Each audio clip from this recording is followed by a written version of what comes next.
Now then, let's begin with a simple explanation of the class trial. During the class trial, you will present your arguments for who the killer is and vote for who done it. If you vote correctly, then only the blackened will receive punishment.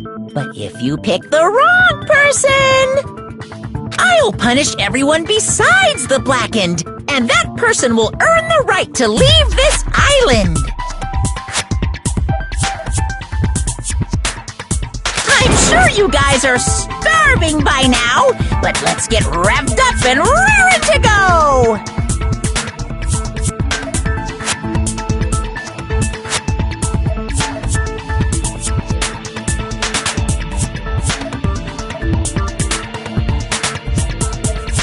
Whoever survives will be treated to a fancy lunch. Guess what? Rabbit curry is on the menu. Huh? I'm not the main ingredient, right? I'm here today because Coach Nekomaru risked his life to protect me. I'm gonna be the one who avenges him. I'll definitely find out who the killer is. I'm definitely not tempted by curry. Got it? Akane! You seem to have an impressive amount of drool flowing from your mouth. Hey, why don't we try going over the incident? We weren't able to leave Strawberry House, so I want to make sure we get a detailed understanding. I discovered Nekomaru's body a little before 7 a.m. I headed over to Grape Tower for Monokuma Taichi and found the body there.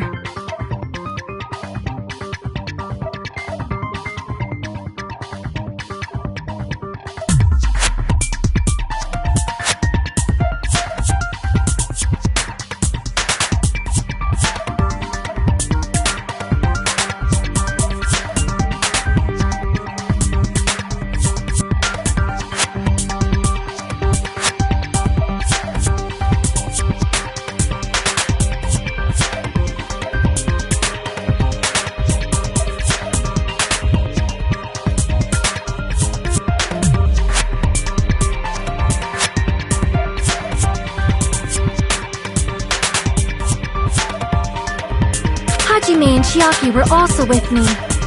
Hajime was with Miss Sonia and Chiaki that early in the morning? Don't tell me you three were together since last night! Imbecile! I am not some woman with flexible legs. Of course you're not. You're much classier than that. With legs like those, I could probably do the splits real easy. We just happened to run into each other on the first floor of Grape House and went to the tower together. And then, the three of us discovered Nekomaru's body. The body discovery announcement was made soon after. Akane heard that and rushed over. We heard the body discovery announcement too, from Strawberry House, obviously. As I recall, we found out the elevator was out of order, which left us stuck. So we decided to go to the tower for the time being and headed for Strawberry Hall. But someone even broke Strawberry Hall's door button. We couldn't go anywhere because of that. Thinking we should at least find some method to communicate, we set our sights on the lounge telephone. Forget these boring intros. Let's talk about the killer. Anyway, it's definitely someone from Strawberry House. What do you mean, definitely? There's no way a chick would kill someone so cruelly. So it must be one of you Strawberry House dudes.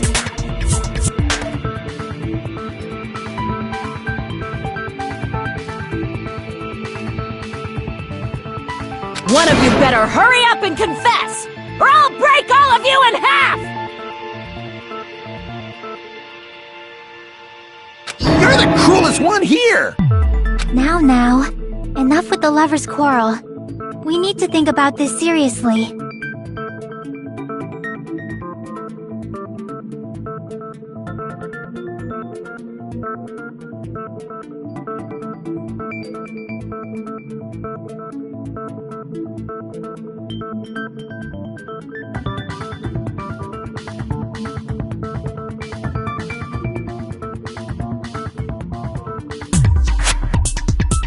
We don't have the luxury of discussing irrelevant things. The incident this time has many questions. The incident notwithstanding, I also have many questions. Then let's start with something even Miss Sonia can understand. The weapon. Well, the weapon is obvious, right? What the heck, you guys? The weapon! You can totally tell just by looking.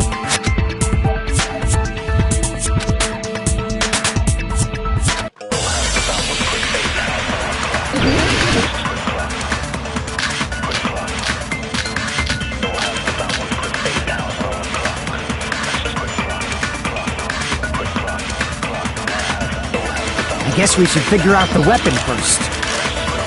The weapon was right there at the scene of the crime! That pillar, huh? No, the hammer! The killer used that hammer and beat the crap out of him!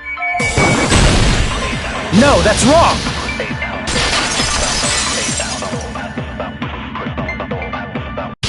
No, I can't accept that that hammer was the murder weapon.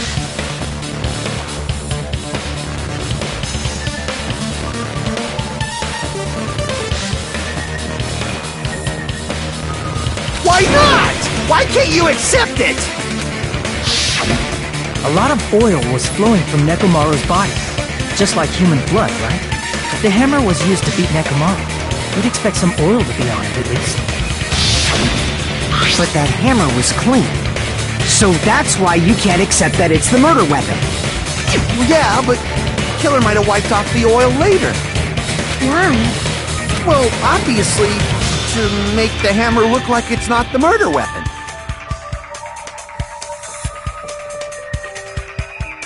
Then why bother cleaning the oil?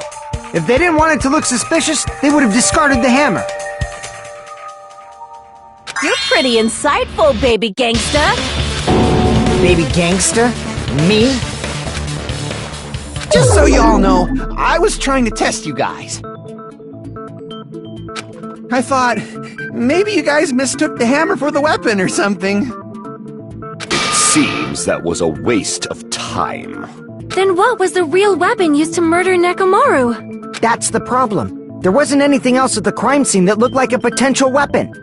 Then, how about we look at it from a different angle? If it doesn't have oil on it, it's not the weapon. So whatever has oil on it must be the weapon, right?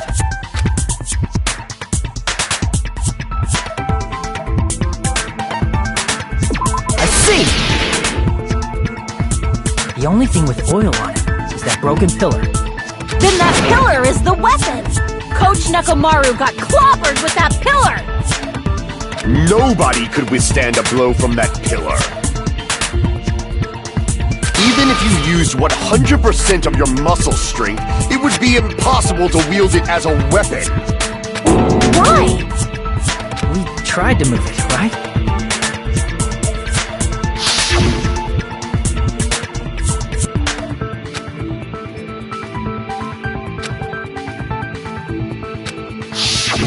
Yeah, that pillar was pretty frickin' heavy. But there's one dude who could have lifted that pillar. Huh? Who are you talking about? Coach Nekomaru's robot body! With that dude's super strength, lifting a pillar would be real easy.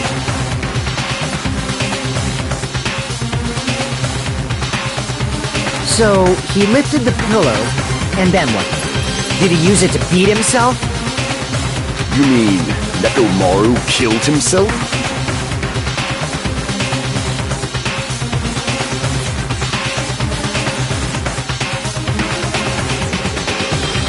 Don't be stupid! He ain't the type to commit suicide!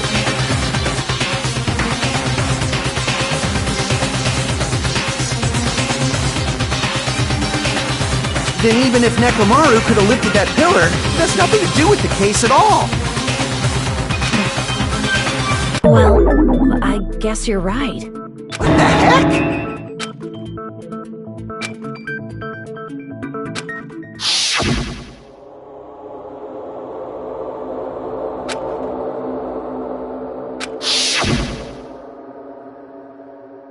But that's a problem. If it's not the pillar, then there's no other weapon we can think of. There may be a way to use the pillar as a weapon without lifting it. Huh? For reals? Yes, for reals. I see. So my gut was right after all. Alright, it's up to you, Sonia. Prove that pillar was the murder weapon. Understood. Then I shall give it my all. Sonia, here I go!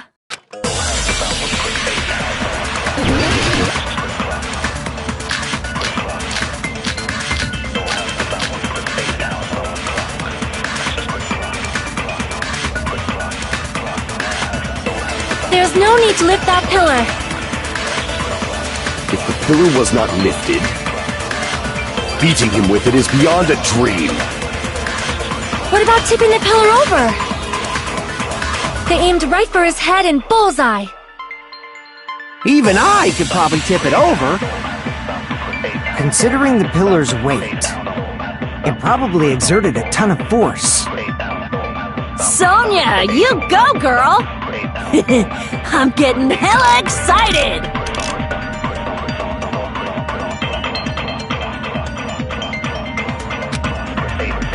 There's no need to lift that pillar. If the pillar was not lifted, beating him with it is beyond a dream. What about tipping the pillar over? They aimed right for his head and bullseye. Even I could... Considering the pillar's weight, it probably exerted a ton of force. Sonia, you got... I'm getting hella excited! There's no need to lift that pillar. If the pillar was not beating him with it is beyond a dream. What about tipping the pillar over? No, that's wrong!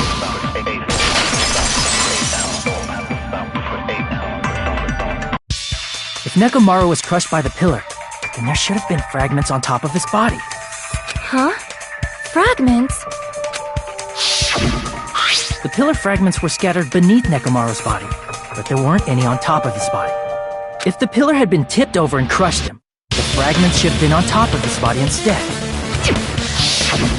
I briefly considered that too, but it's probably not what happened. I see. That was entirely my bad. If they didn't tip it over, then how did the killer murder Nekomaru with that pillar? How much longer are you gonna focus on the pillar? Just let it go already!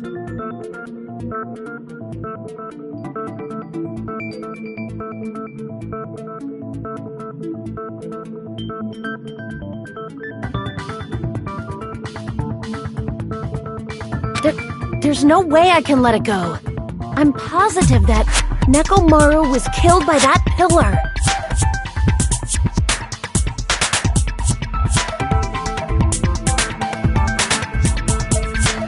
Why are you so certain about that? I just have a feeling. A feeling, huh? That's just your instincts. But we can't say for sure that that instinct is wrong, can we? There's another way to use that pillar to kill. You guys just haven't noticed it. Is that true? Then I shall ask you, what way is that? You guys, the same as usual.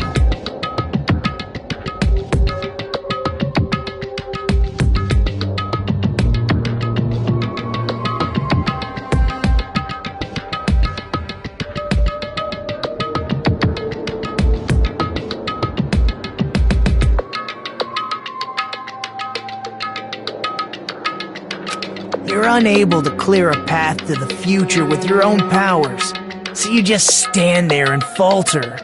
What a waste of talent. And you all intend to fight the Future Foundation? You make me laugh. What did you say?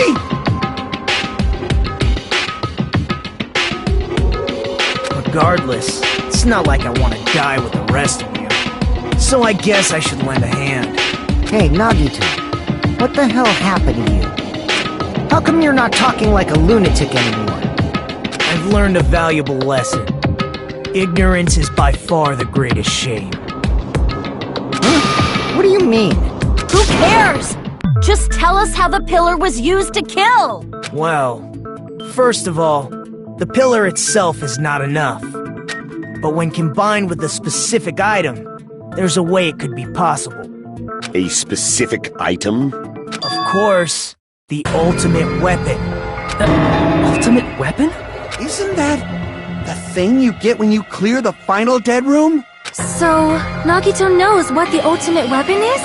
Of course I know, but I'm pretty sure everyone else has seen it, you know? We've seen it? That's right. You've seen it clearly. Because I, the one who has claimed dominion over evil, am the ultimate weapon!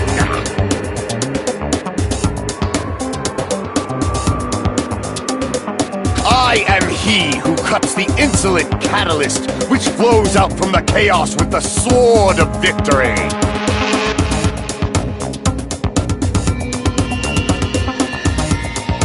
It's only fitting that I deserve to be called the ultimate weapon! No, you are far greater than the ultimate weapon, since you wield your 4 dark devas of destruction.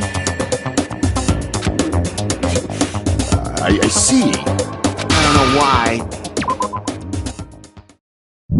but I'm not liking this. Cut the bullshit and say it clearly. What is the ultimate weapon? In order to clarify that, we first need to solve the secret of the funhouse. Huh? The secret of the funhouse? You still don't realize it? Jeez, get it together. You're supposed to be the symbols of hope, aren't you? Ah, I forgot. Except for Hajime, of course.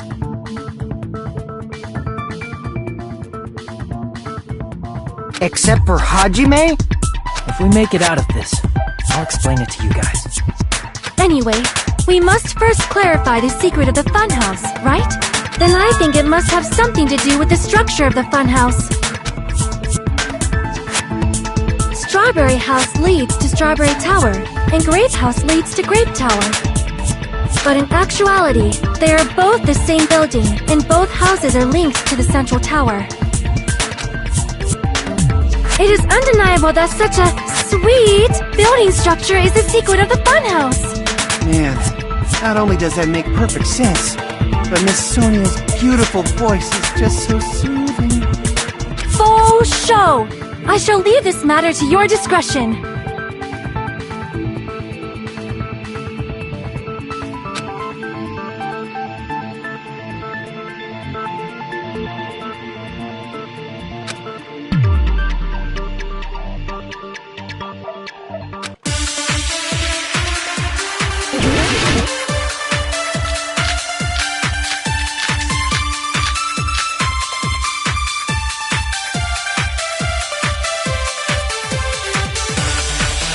In truth, Strawberry Tower and Grape Tower are actually the exact same place. So that's the secret of the funhouse. Is that really it? It's weird to say they're both the same place. I mean, the walls are different colors. And the designs on the floor are also different. We've already settled this problem. Give it 10 years before you argue with Miss Sonia.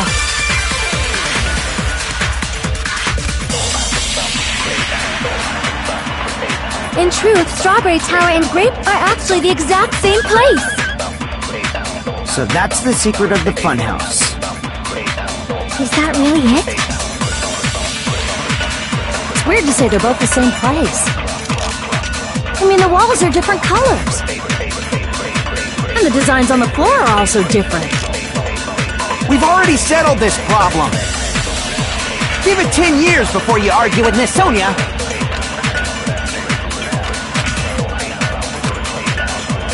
In truth, Strawberry Tower are actually the exact... No, that's wrong!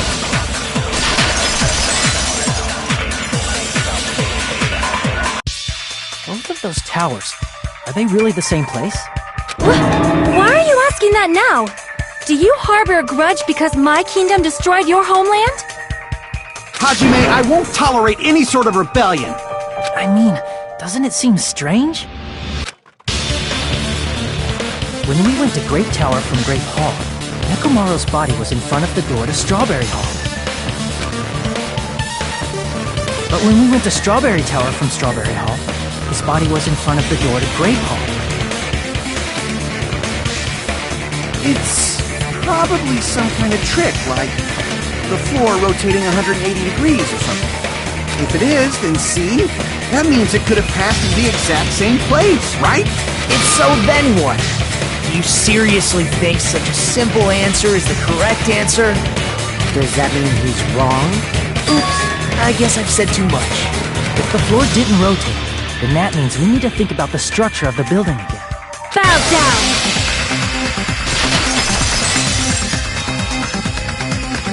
Then how about this? Somebody moved Nekomaru's body. While we were moving from Grape Tower to Strawberry Tower? But we should have all been together during that time. Even if they tried to move the body inside the tower.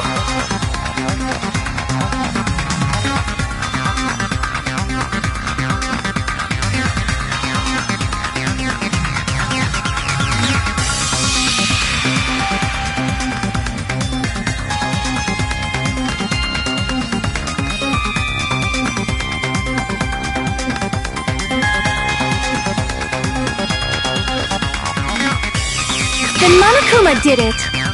While we were moving, Monokuma quickly moved things around. But Nekomaru's body wasn't the only thing moved. Are you saying the broken pillar was moved too? If it is too heavy to carry, let them roll it. Just like if there is no bread, let them eat cake.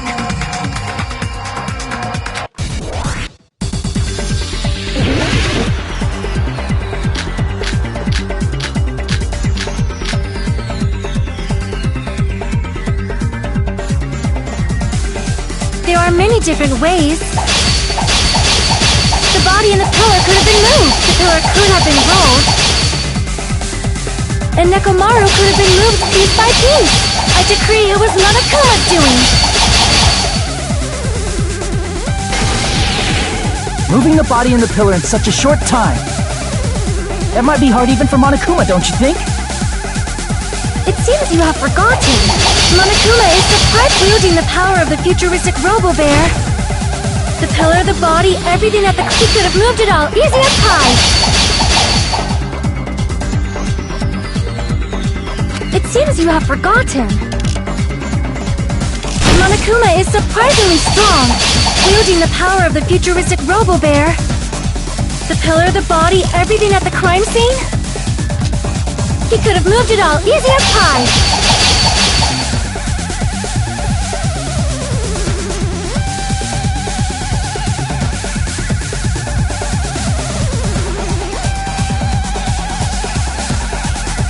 It seems you have forgotten. Monokuma is surprisingly wielding of the pillar, the body, everything at the crime... Allow me to cut through those words! Moving the body and pillar is possible, but it would have been impossible to move the oil on the floor.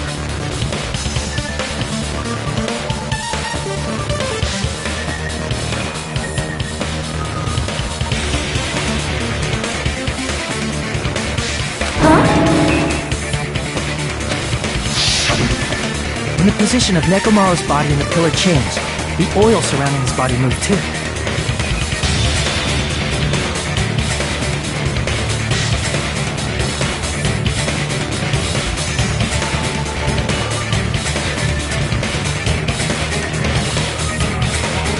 Physically moving all of the oil like that is simply not possible, no matter how you look at it. Then it's impossible to think it was moved. I am terribly sorry. I cannot believe I got so fired up. It's all right. A fired-up Miss Sonia is awesome to watch. So what really happened? Does that mean the two towers aren't the same building? We can't be certain of that either. Not when the experiment involving the handbook I left on the tower floor was a complete success. Yeah, the e-handbook was still there. That's why we thought the two towers were the same building. If they're not the same building or two different buildings, then what are they?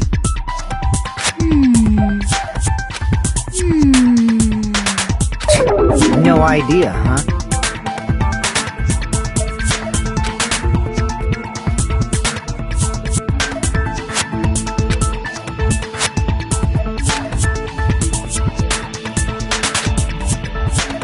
Hey, Nagito. I thought it would come to this. I knew my turn was coming up. Fine. I'll tell you guys a big hint that can help you solve the secret of the funhouse. Give us the answer, not a friggin' hint. But then it wouldn't mean anything. I need you guys to do this class trial properly. It's also important for me because it will help me determine something.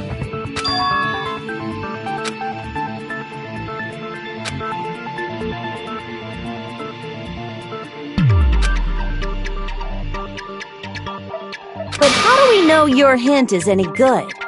It's suspicious that you're the only one who knows it. I have a good reason for that.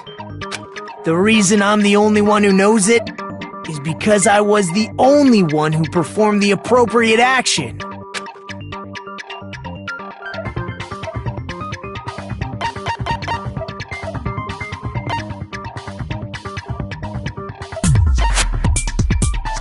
I see!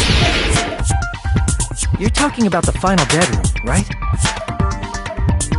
You cleared the life-threatening game there and found something, didn't you? That's right. The hint is what I saw after I cleared it. In the depths of the final dead room, there was a hidden room surrounded by concrete.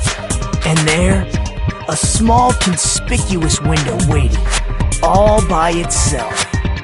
From that window, I saw some very strange scenery. Strange scenery? Instead of explaining it, it might be faster just to show you. At an opportune time, I found a perfect camera in the final dead room. You took a picture? Yep. See? This is it.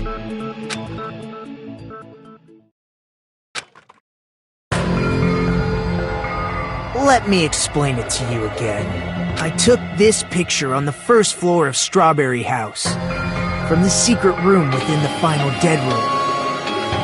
But don't you think it's weird? If the funhouse's structure is what you guys have been thinking, then there's lots of things that don't make sense in this picture, right?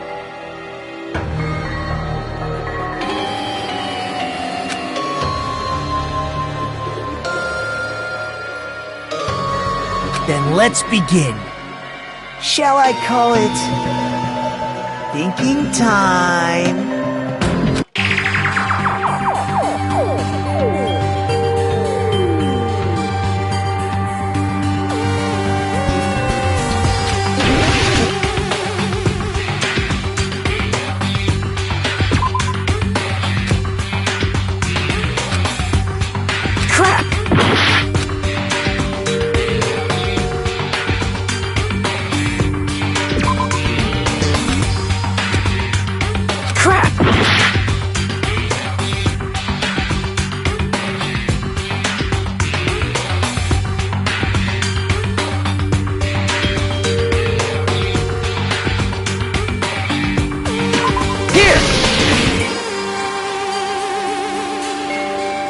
this photo was taken from the hidden room inside the final dead room, right? If that's the case, then that means it should have been taken from the first floor of Strawberry House.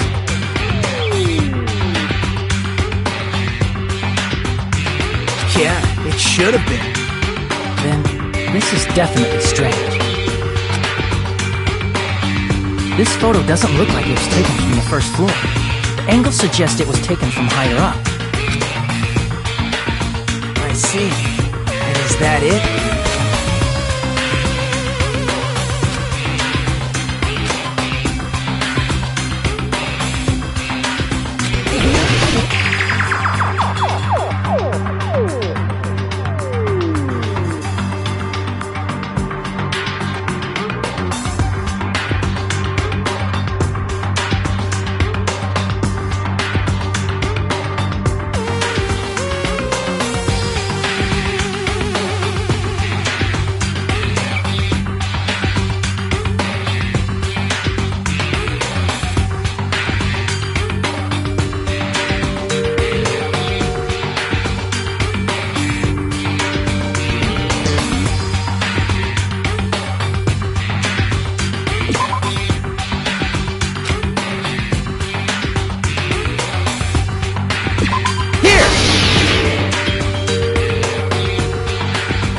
The structure of the funhouse is what we thought it was. Grape House and Strawberry House should link to the tower in the middle, which means, if you're viewing the tower from Strawberry House, you should see Grape House behind it. But in this photo, I don't see anything behind the tower. No shadow, no shape, no Grape House at all. That's right. Good call. In summary, this is the truth contained in this photo. The first floor of Strawberry House is located in a high area, and Grape House is not behind the tower. It's not? Are you saying that Grape House is merely an illusion spell cast by Monokuma's cursed eye? From this point on, do your own thinking. Now that you've finally met the same requirements as me, if you guys are truly symbols of hope, you can easily solve a simple mystery like this. It might be possible for Hajime to solve it too, even though he's just a normal high school student. Despite the fact that you don't have a real talent, you already know about the other clue.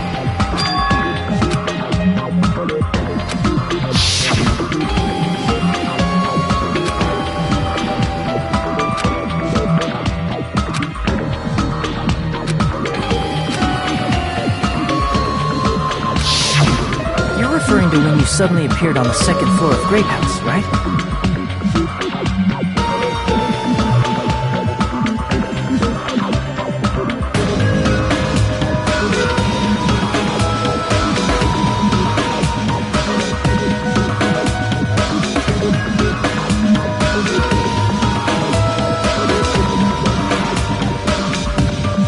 I'm asking you just to be safe.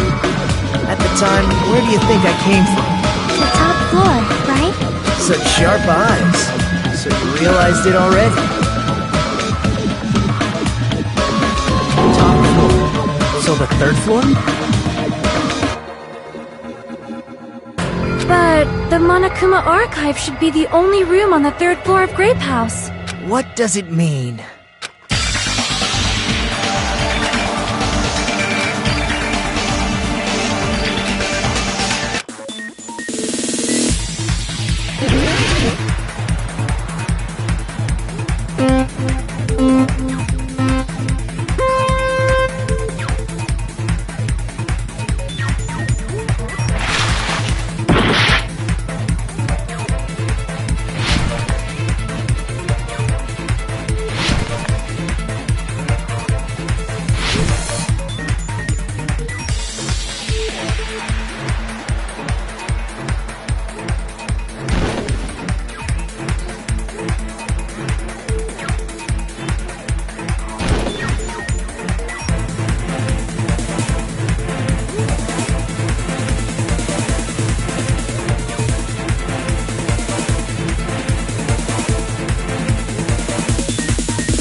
It's all coming together!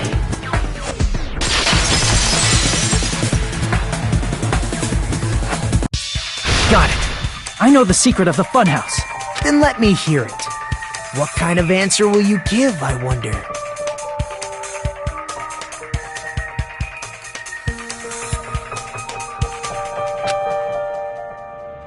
In the picture Nagito took from Strawberry House, I didn't see Grape House at all. So where did Grape House go? There was only one possibility.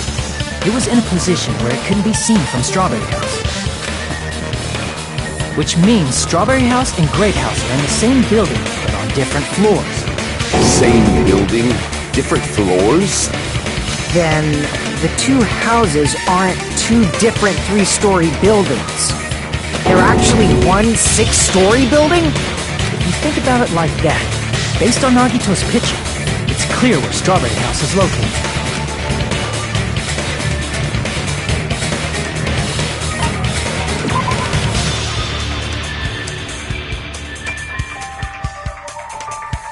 Crap!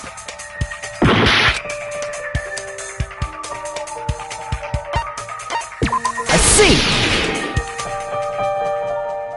On top of Grape House. That's where Strawberry House is located.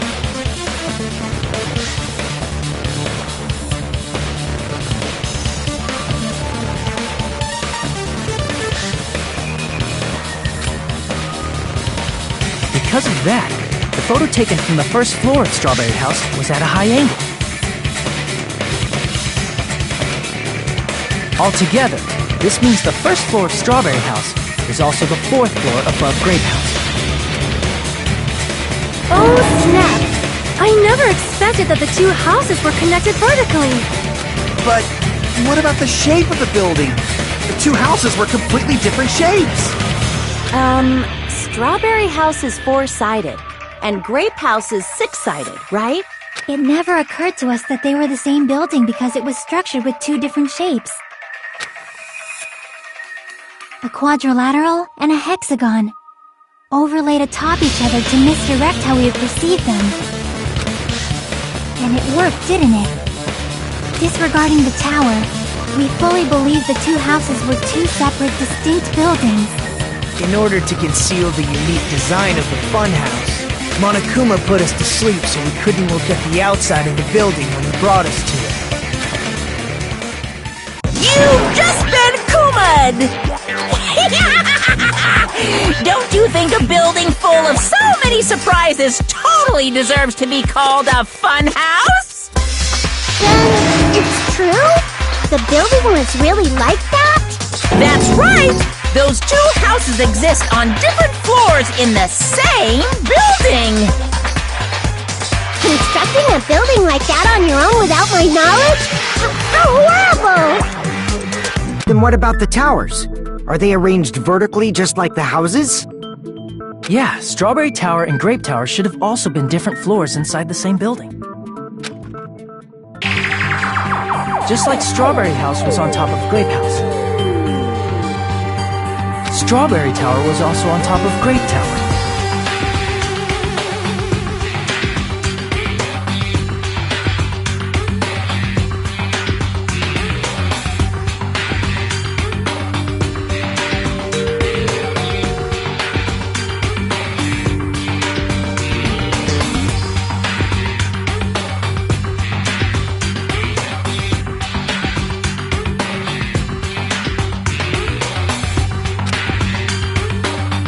However, if they're different floors within the same building, why was Nekomaru's body in both places? Aw, your precious hammies don't know? But it's so simple. Alrighty then. I'll be the one who solves this mystery in a flash. Please watch me, Miss Sonia. Oh, I see. Do whatever you like. I'll definitely make her watch me. I'm gonna stand out till she notices me.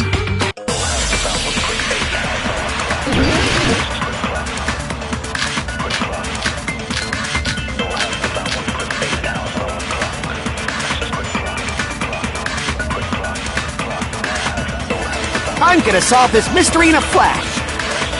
And hurry up, dumbass! One of the bodies in one of the towers was actually a dummy! You mean a fake body? Nekomaru died with a mechanical body. It should be possible to construct a dummy from spare parts. You're magnificent, Gundam! No fair! You totally stole my spotlight! So which one was the fake body? Shut up! Just pick one of them!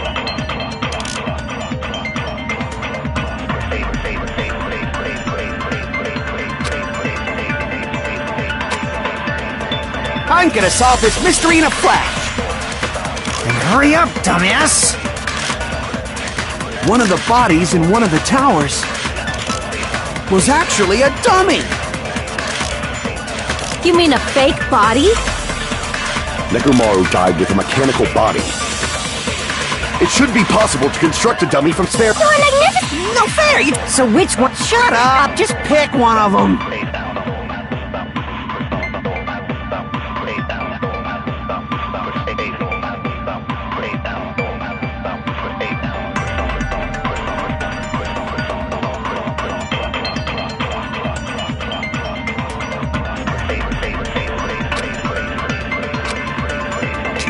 I'm gonna solve this mystery in a flash! Then hurry up, dumbass! One of the bodies in one of the towers was actually a dummy! You mean a fake body? Nekomaru died with a mechanical body. It should be possible to construct a dummy from spare parts. You're magnificent, Gundam!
No fair! You totally stole my spotlight!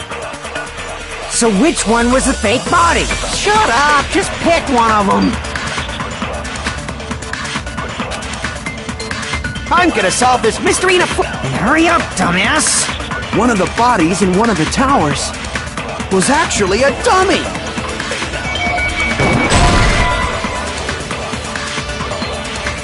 Damn it! I'm gonna solve this mystery in a flash! And hurry up, dumbass! One of the bodies in one of the towers was actually a dummy! You mean a fake body?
Nekomaru died with a mechanical body. It should be possible to construct a dummy from spare parts. You're magnificent, Gundam! No fair! So which one? Shut up! Just pick one of them! I'm gonna solve this. And hurry up! One of the bodies was actually a. You mean a fake? Nekomaru died with a mechanical body. It should be possible to... You're magnificent! No fair! So which one? Shut up! Just pick one of them!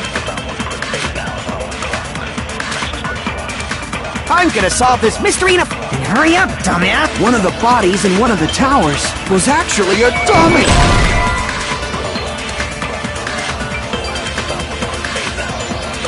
Damn it! I'm gonna solve this mystery. And hurry up, dumb. One of the bodies in one of the towers was actually a dummy! You mean a fake body? Nekomaru died with a mechanical body.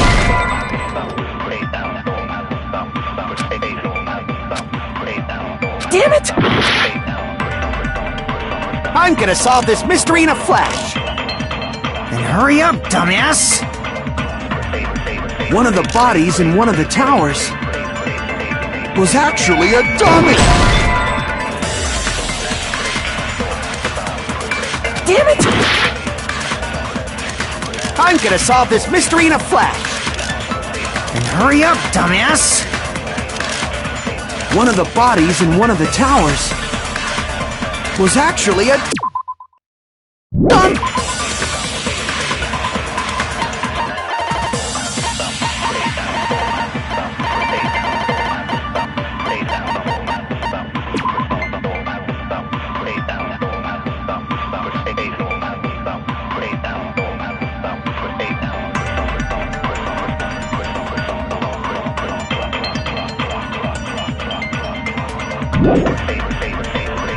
Me.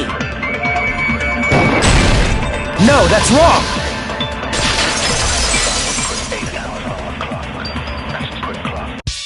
Nekomaru's body wasn't a dummy. That can be proven by Kazuichi's account.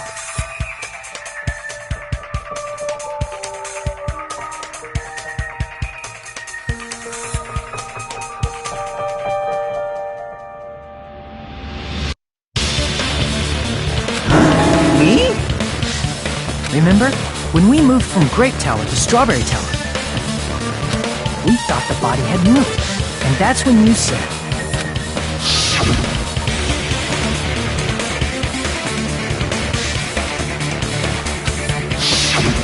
Right up until that moment, you were disassembling Nekomaru's body at Great Tower, right?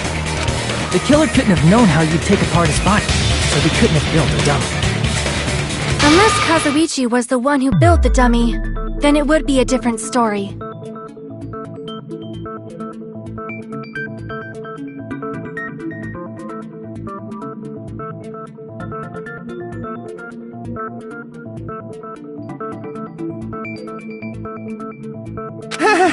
Miss Sonia, that's a pretty harsh joke.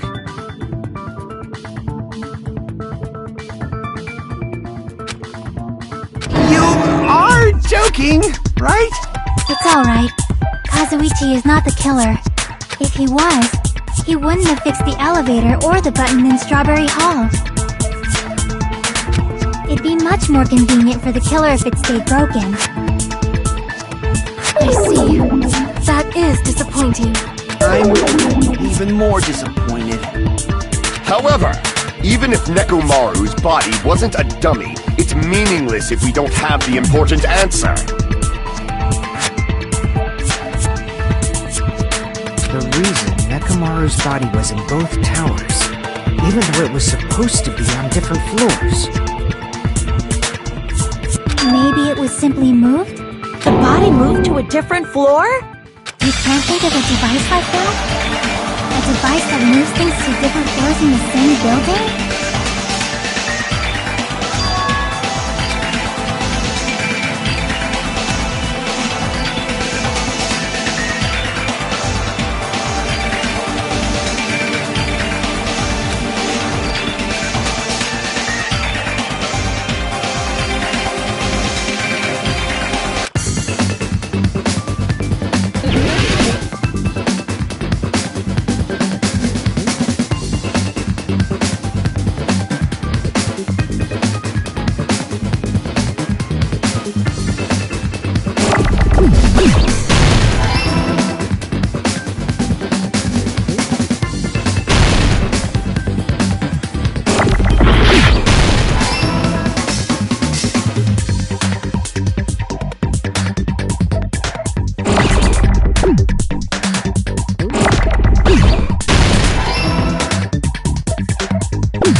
Must be talking about an elevator.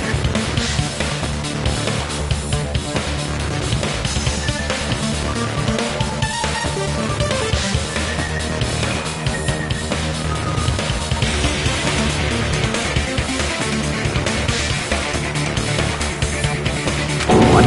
Are you saying Nekomaru's body was transported using an elevator?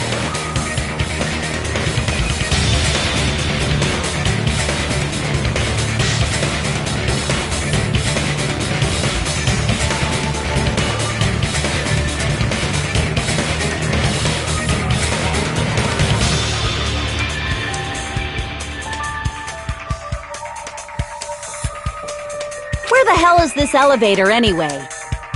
It's the tower itself. The inside of the tower is one big elevator.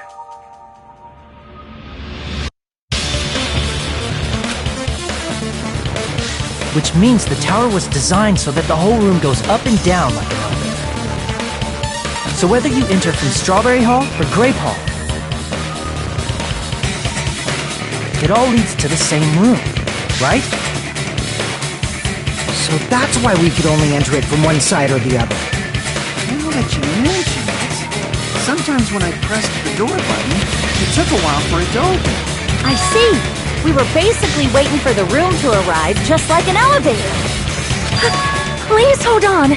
If the inside of the whole tower ascends and descends like an elevator,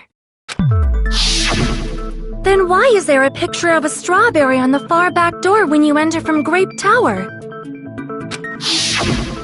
And a picture of a grape on the far back door when you enter from Strawberry Tower?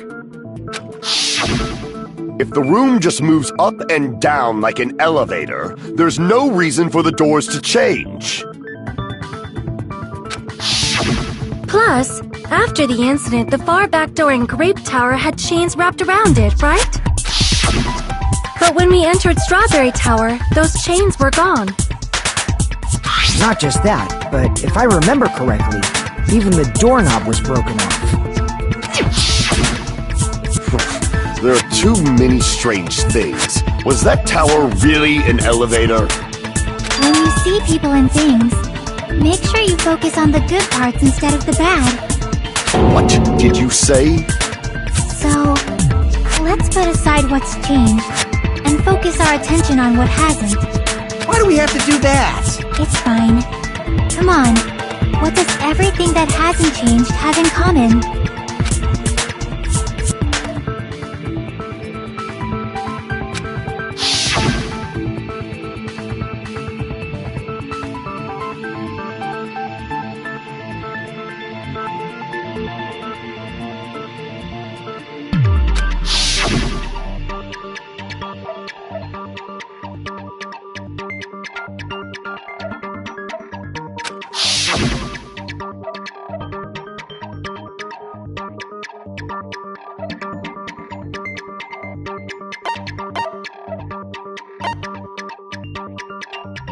I see!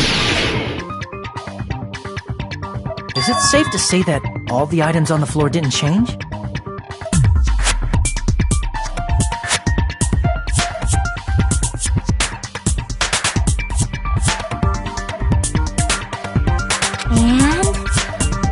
And? Why did the picture on the far back door change? If you can figure that out, you'll have the answer. The reason is because that elevator has something unique about it.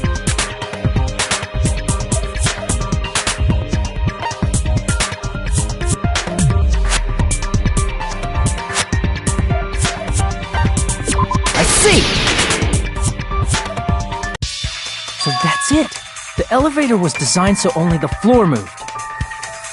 Only the floor moved?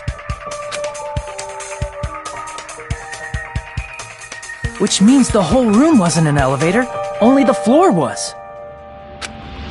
That's why we saw different doors in each tower.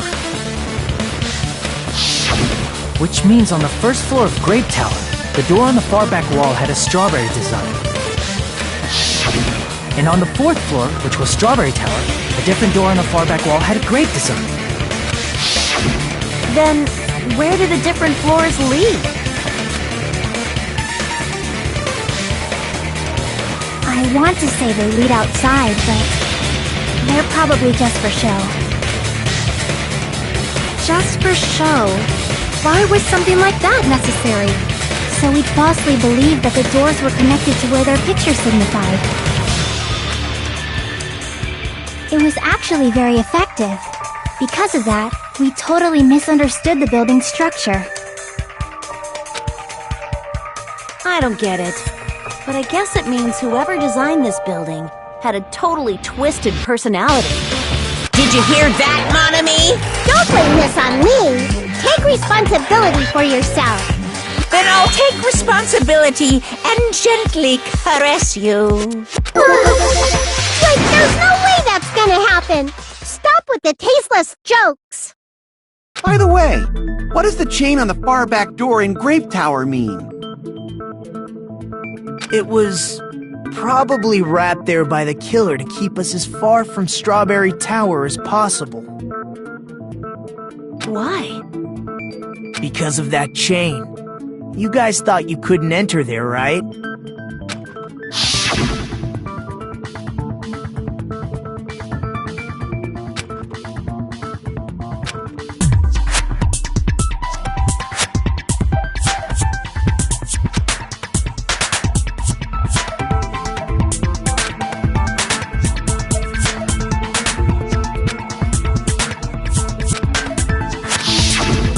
killer destroyed the Strawberry Hall button, so we'd stay away from Strawberry Tower. Everything was done to tamper with the evidence, so we wouldn't find out about the secret of the funhouse. The appearance of a body in the tower would contradict what we thought we knew about the building. In that situation, if we'd gone to Strawberry Tower, we'd have seen that contradiction firsthand. And using that as a clue, we might have discovered the truth. The truth that the two houses and the two towers are actually one complete vertical building. The killer wanted to keep us from learning that. That's why they made us stay away from Strawberry Tower. They destroyed the button and wrapped a chain around the door just for that? Would it really have inconvenienced the killer if we learned the true structure of the building?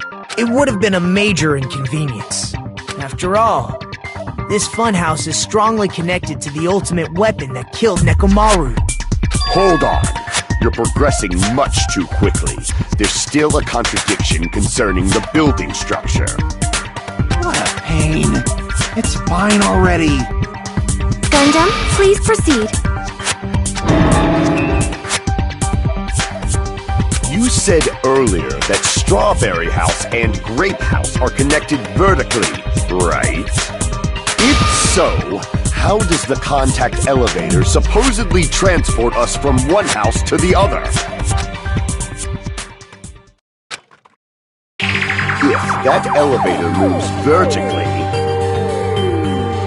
then when your back is facing the elevator, both towers should be on the same side. But does this reflect reality? Inside Grape House, Grape Hall is on your right when your back is to the elevator. And inside Strawberry House, Strawberry Hall is on your left when your back is to the elevator.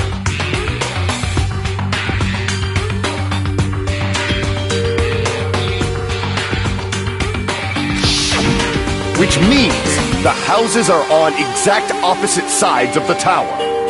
Answer me, fiend! What does this mean? What does this mean?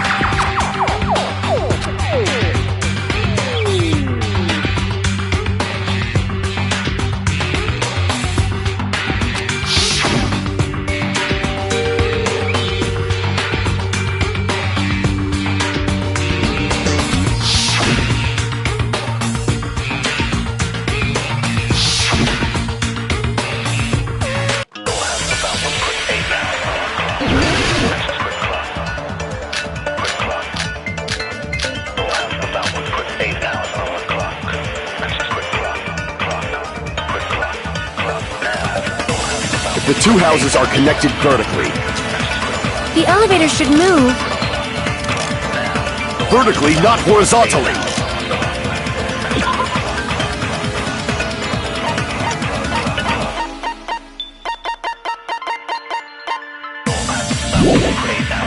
However, at both houses, if the contact elevator, the towers are in opposite directions. Which means your reasoning... It's clearly What's with this iron curtain of teamwork? If the two houses are connected vertically... The elevator should move. Vertically, not horizontally. However, at both houses, if the contact elevator is behind you, the towers are in opposite directions.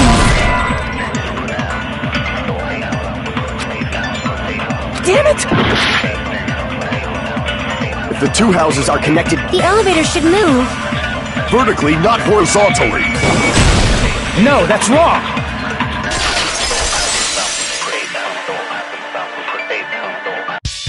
The elevator wasn't just moving vertically. Isn't that right, Kazuichi? Huh? Me? Come on. You used the elevator while you were holding that compass Nagito gave you, right? Ah, that. Yeah, it was pretty strange. From start to finish, somehow the compass needle rotated 180 degrees. Rotated 180 degrees? Meaning, as the elevator moved between the two houses, it also rotated 180 degrees.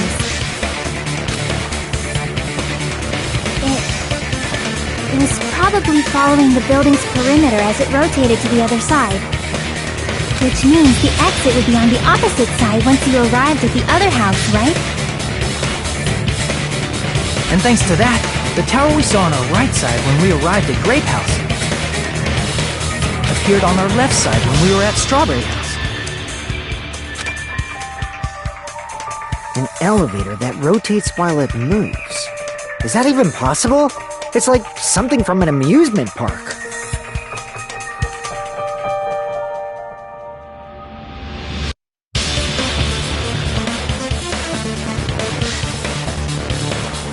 Well, a funhouse is an amusement park attraction, you know.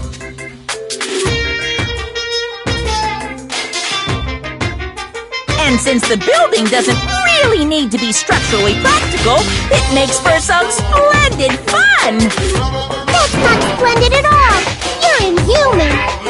You say I'm inhuman, but I'm just a bear!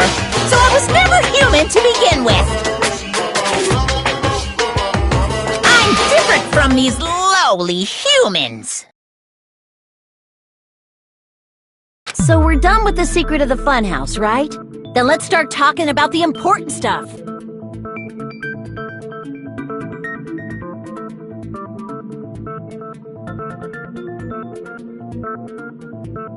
What's the ultimate weapon that killed Nekomaru? And how'd they combine it with the pillar? Huh? You still don't know what the ultimate weapon is yet? What is the octagon? I haven't heard about that yet. Oh my. I can't believe I have to explain that now.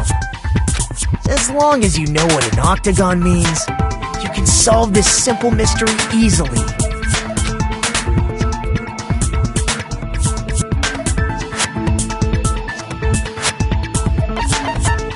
I see! If I recall, an octagon is a shape with 8 sides, right? I didn't expect you to know that. For a substitute reserve course student, you're quite knowledgeable.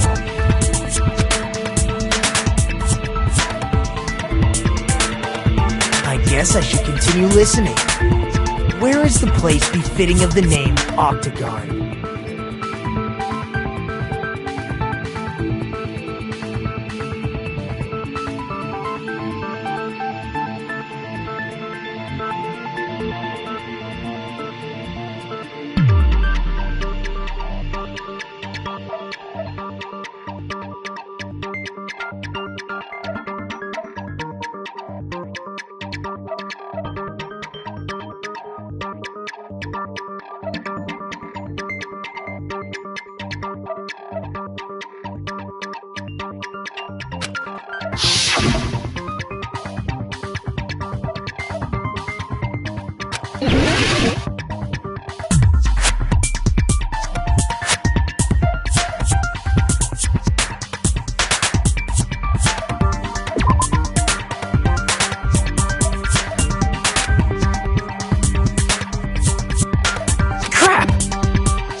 This is my...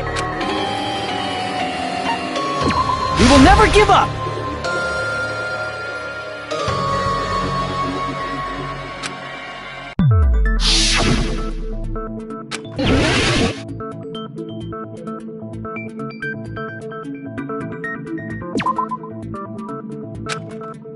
Crap!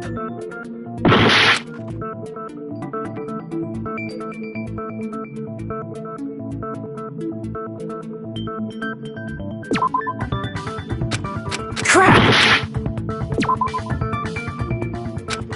Crap!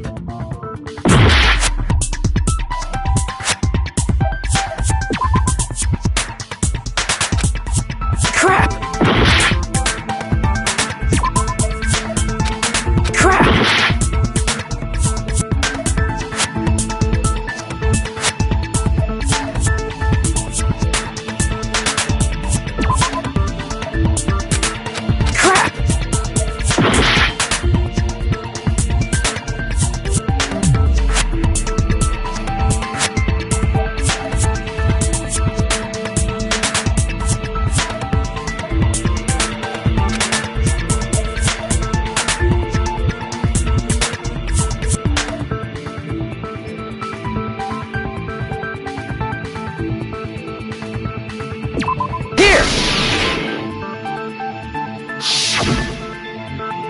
You're talking about the secret room surrounded by concrete in the depths of the final dead room.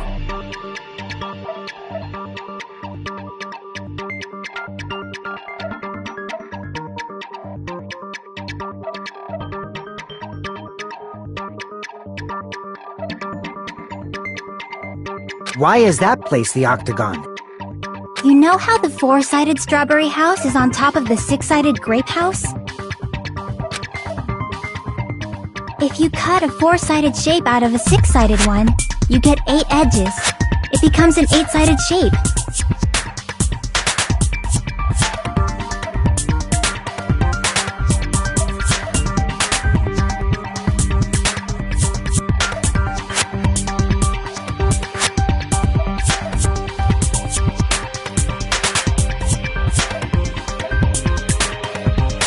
That's basically the gist of it. The true identity of the Octagon is that secret room in the depths of the final dead room. In actuality, that place contained various weapons. Then the ultimate weapon was there too? That's a little different. I learned the true identity of the ultimate weapon at the Octagon.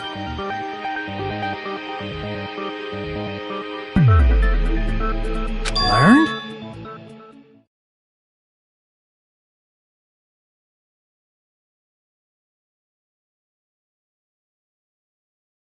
The true identity of the ultimate weapon is the Funhouse. Which means the killer used the building structure as their weapon and killed Nekomaru.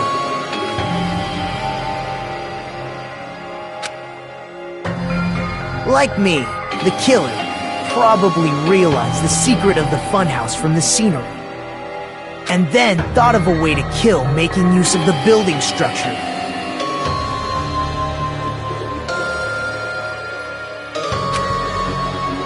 The funhouse itself is the weapon, so they killed using the building structure? That's why the killer tried to keep us from learning the mystery of the building. But more importantly, using the building itself as a weapon? It truly deserves to be called the ultimate weapon!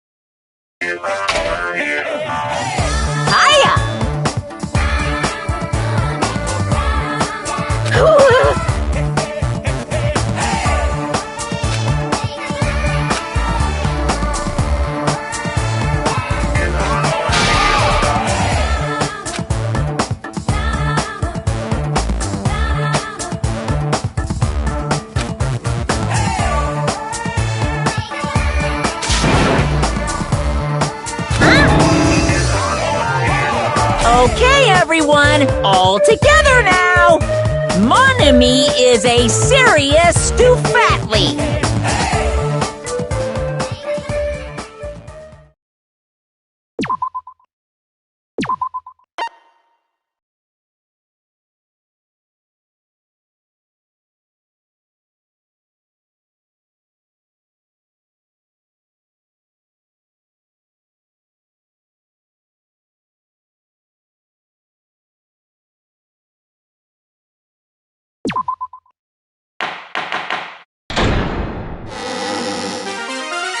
Hello! I hope your day is well!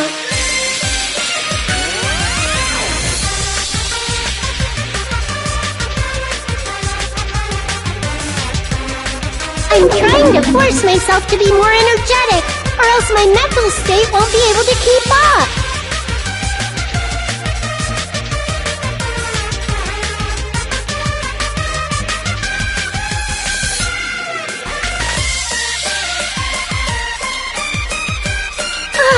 My heart's thumping like crazy! I might as well have a laid-back, so what attitude and go ahead with high energy! Yeehaw! Ah, but be careful that your batteries don't run out for various reasons. And just like I say each time, don't forget to save frequently!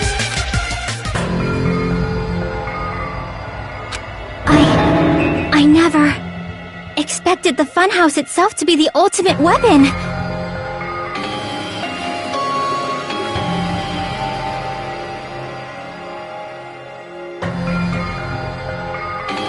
Oh well, let's just press on ahead.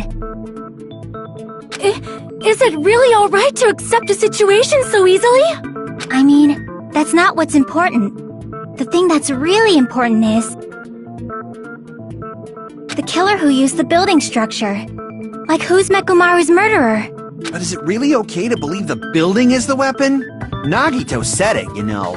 There's no way I'd lie at such an important moment. I don't want to die either. What happened to the bastard who kept saying how much they didn't mind dying? He's right. There was a time when I thought I could become a stepping stone for your hopes, but I will sincerely retract that remark. Retract? I'm disappointed too, you know. If this was a murder for the sake of hope, I'd happily sacrifice myself. You say such falsehoods, per usual. There is no such thing as murder for the sake of hope. Murder is simply murder. Forcibly sacrificing others for one's own desires. Even one as diabolical as I would avoid such actions.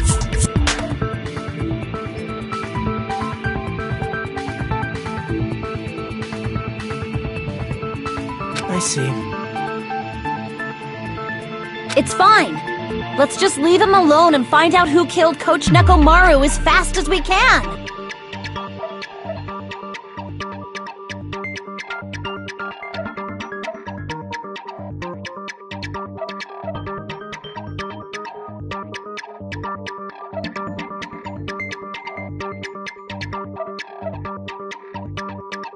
Just so you know, it's not like I'm getting hungry or anything, you know.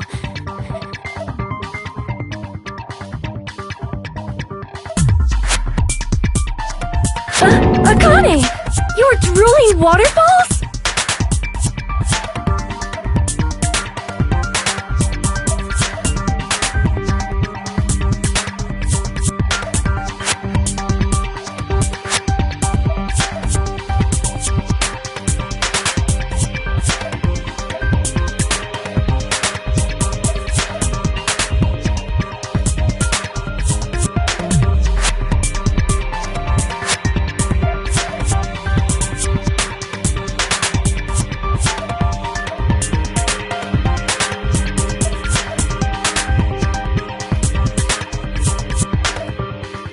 Anyway, if the killer used the building structure, why don't we think about how they used it? How they killed Nekomaru. It might be better if we clarify the cause of death first, don't you think?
see!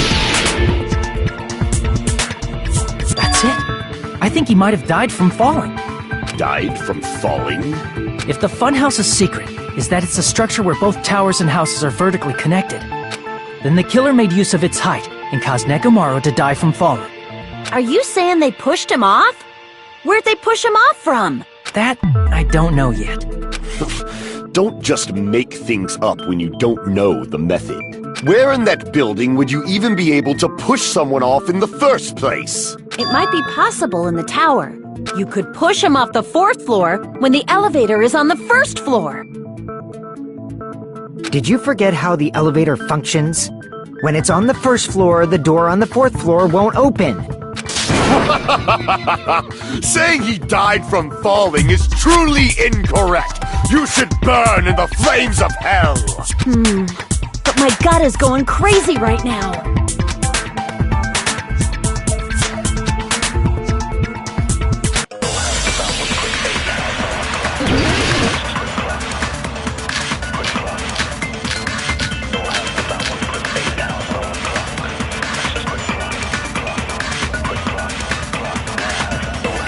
When the elevator is on the 1st floor, you can't go through the door on the 4th floor. It'd be impossible to shove off the victim from up there. Then, how about this? After locking Nekomaru inside the elevator, they moved the elevator from the 4th floor to the 1st floor and made use of the drop. Hold on! Did you forget the elevator has a sensor? As long as there's a moving object inside, the other door won't open. Which means the elevator... That must be the threshold of that elevator. When the elevator is on the 1st floor, you can't go through the door on the 4th floor. It'd be impossible to... Then, how about after locking Nekomaru inside, they moved the elevator from the 4th floor and made use of the drop? Hold on! Did you forget the elevator has a sensor? As long as there's a moving object... No, that's wrong!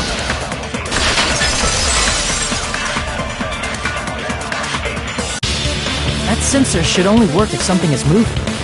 If Nekomaru wasn't moving inside, the elevator sensor wouldn't have detected anything. Could it be his sleep mode? When Nekomaru's goodnight button is pressed, all of his functions shut down, and he enters sleep mode. If he's in sleep mode, the elevator sensor wouldn't have noticed him, right? I see. So that's how... However, even if they moved the elevator in that manner, Nekomaru would have just moved along with it. There would have been no drop for him to fall and die from. Yes? That's what I was about to explain, before Kazuichi interrupted me. Silence, pest! Now you're calling me a pest?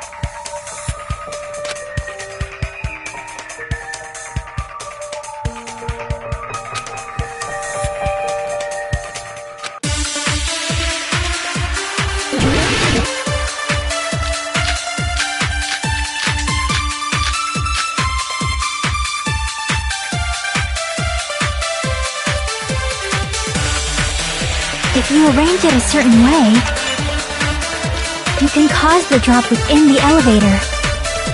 So you're telling us all to think about the arrangement, right? That arrangement is... The hammer is suspicious. Isn't it about time we went over the pillar again? What about the oil on the floor? The doorknob on the floor seems suspicious. How about we all shut up and listen to what Chiaki has to say? Silence, pest! Don't be so cold. What if I start to enjoy it?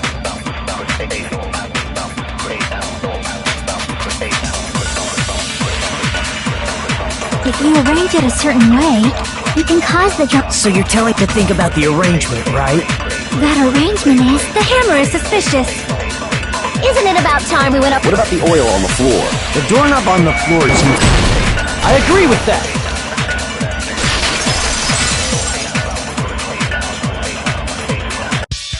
Didn't the doorknob have scrape marks on it?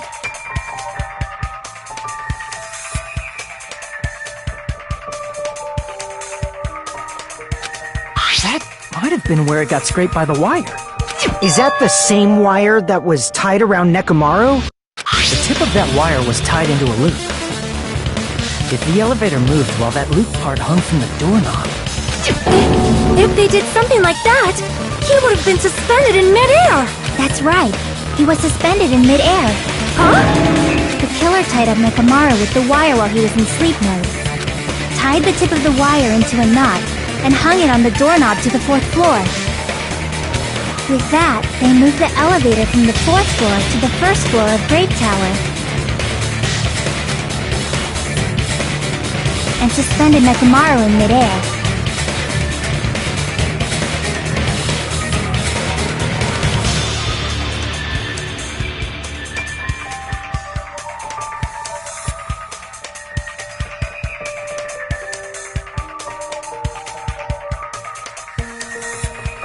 That's right! He was so well hung! Kinda like... You better not finish that sentence! The killer took advantage of the elevator's unique feature. Only the floor moves. By doing that, they created a drop so Nekomaru could fall to his death. Too easy.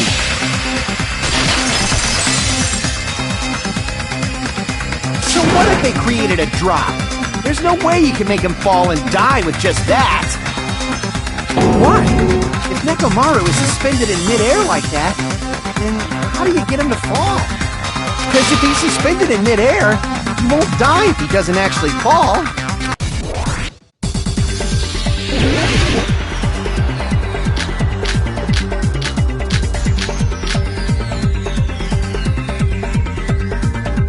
Even if they suspended Nekomaru from a wall, how would they make him fall?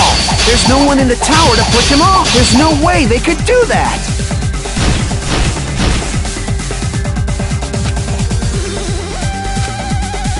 Even if they suspended Nekomaru from a wire, how would they make him fall? There's no one in the tower to push. There's no way they could do that. It doesn't mean someone had to push him off. It's possible that he fell on his own. What? Nekomaru fell on his own? Nekomaru should have still been in sleep mode, right? If he was sleeping, there's no way he could do that. But in that case, you still won't be able to explain moving the elevator with Nekomaru is just impossible. End of story.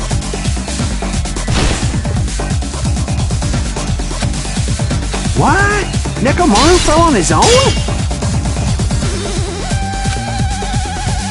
Crap! What? Nekomaru should have still been in sleep mode, right? Crap! What? Nekomaru should have still been in sleep. If he was sleeping, now's the time. But in that case, you still won't be able to explain the drop. Moving the elevator with Nekomaru is just impossible. End of story.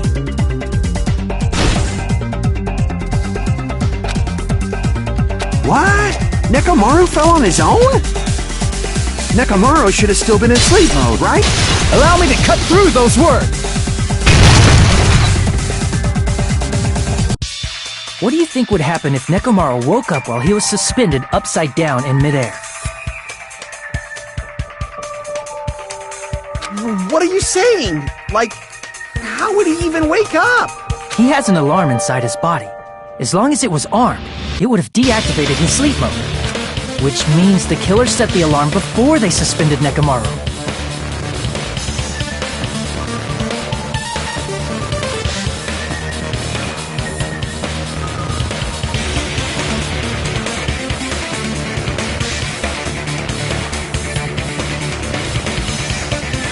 If you woke up from an alarm and realized you were hanging upside down and had no clue why, if something like that happened to you, you would start panicking a lot, right? Instinctively, your body would start moving. Nekomaru probably did exactly that. And then, in order to make him fall from the force he was generating, the wire was hung on the tip of the doorknob so it would easily slip off. In actuality, the scrape marks caused by the wire were near the tip of the doorknob, right? But Nekomaru didn't fall because the wire came off, right? He fell because the entire doorknob came off. When Nekomaru awoke, he must have struggled much more than expected, which caused the doorknob to break off. Was that unexpected for the killer too? Well, that's probably it. If they knew it'd leave behind evidence like that, they would have at least tried to do something to cover it up.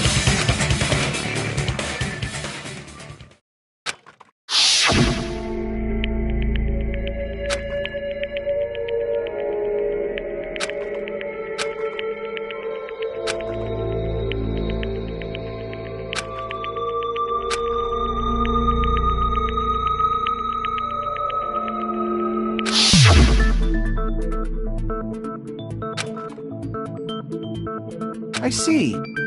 So that's how Nekomaru fell to his death. Do you finally understand now? Yeah. It appears it's just as Miss Sonia said. I'm just a pest. No, I'm not just a pest. I'm a total fucking pig. Isn't that right, Miss Sonia? If I'm a fucking pig, you can say so! No, I believe you gave your all. Hey! Why aren't you teasing me anymore?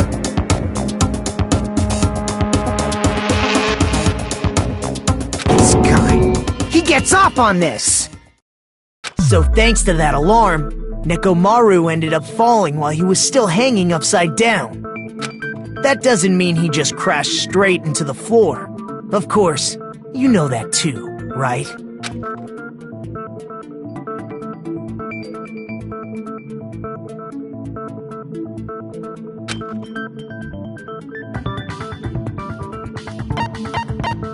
I see! When Nekomaru fell to the floor, he ended up colliding with the pillar. Isn't that it? Finally, the pillar! So that's how the pillar shattered, and why oil was spilled all over the place. See, I told you the pillar was the weapon. My gut was totally right.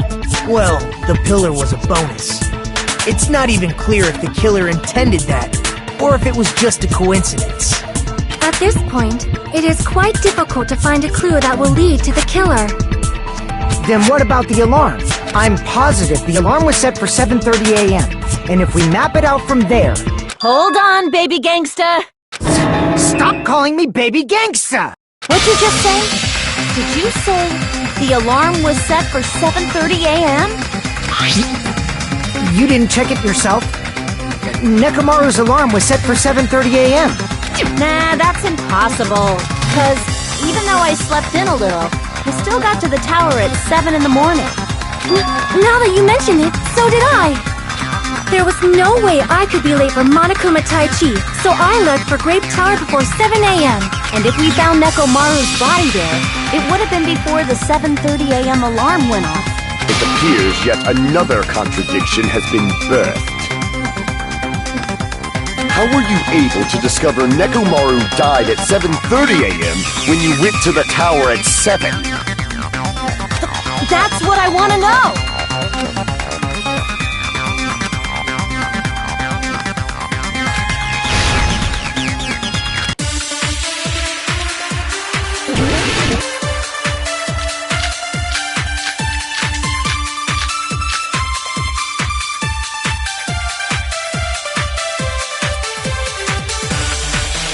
We headed for Grape Tower.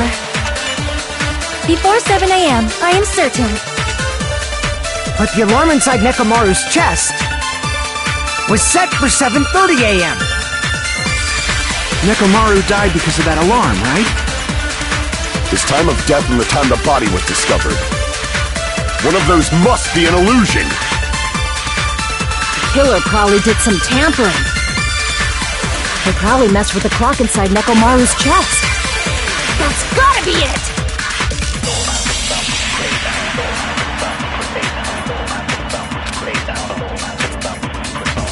We headed for Grape Tower. Before 7 a.m. But the alarm inside was set for 7. Nekomaru died. His time of death and one of those must... The killer probably did some... They probably messed with the clock inside... No, that's wrong!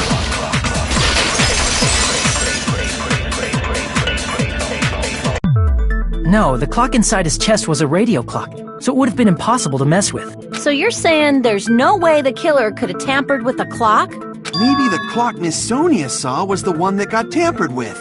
The clock inside Grape House? No, I checked all the clocks inside the funhouse. Oh, that's what I asked you to do.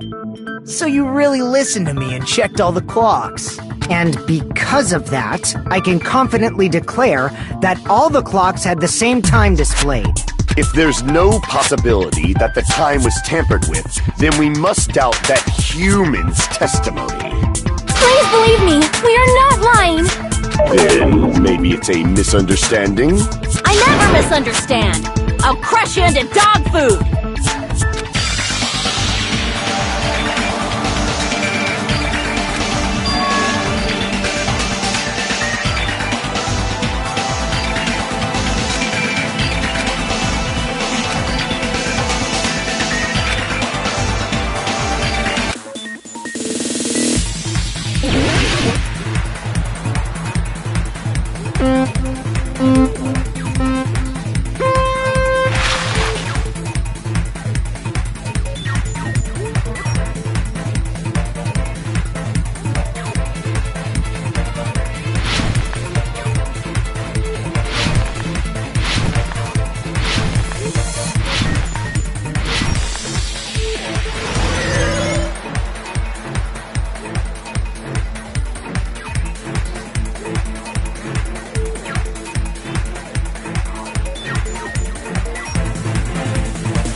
It's all coming together!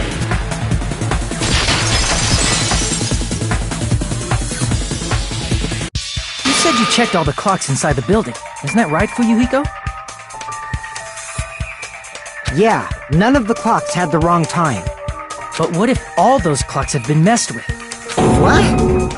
All the clocks? So even if you checked all the clocks inside the building, there's no way you'd have noticed it. I see. So the killer messed with the time inside the whole building by changing all the clocks. So that's what it was. There's no way I would have noticed that. This is truly fantastic! Now's not the time to be pleased. More importantly, how much was the time off?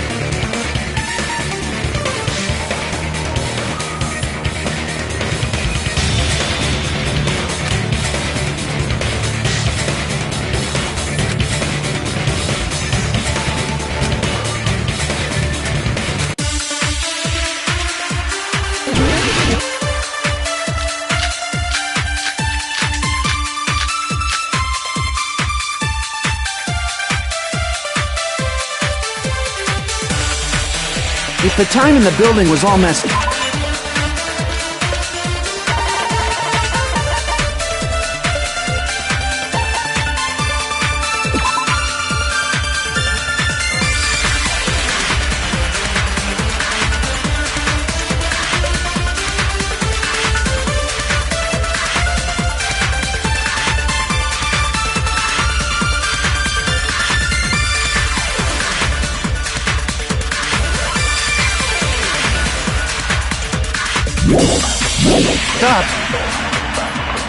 then we can only rely on Nekomaru's radio clock.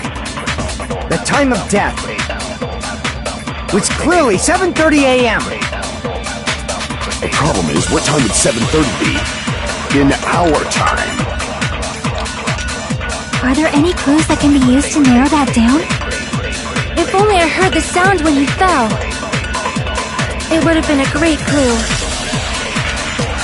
Or his scream. He's not the type. If only we would have heard it too. There's no point in if does not exist in this world. If the time in the build, then we can only rely. The time of was clearly 7. The problem is, in our time. Are there any clues that can be... If only I heard the sound. I agree with that.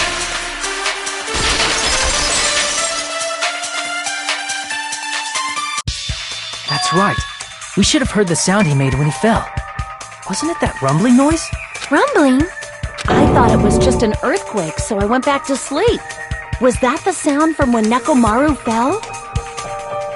Well, a huge body fell from the 4th floor to the 1st, and the pillar fell with it. It's obvious we'd hear the impact sound. We heard that noise too.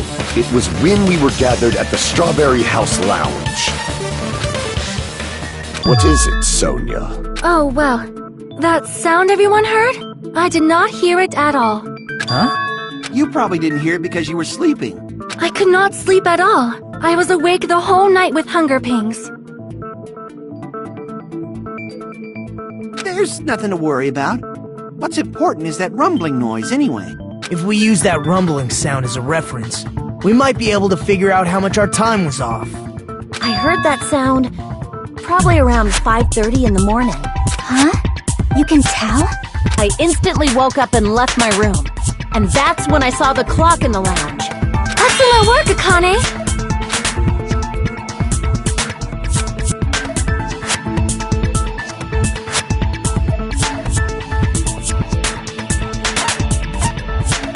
I see! Nekomaru's alarm went off at 7:30, and if we heard the sound of his impact at 5:30, that means our time was off by 2 hours. 2 hours? That much? We were starving pretty badly. There's no way we would have noticed.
Plus, the funhouse has no windows. And there weren't any Monokuma announcements either. However, for what reason did the killer alter our perception of time? The reason is obvious. So they can lure out just Nekomaru. If you messed with the clocks and used a specific thing, you definitely get Nekomaru to the tower alone, right? From there, the killer's plan was a splendid success. That's all it means.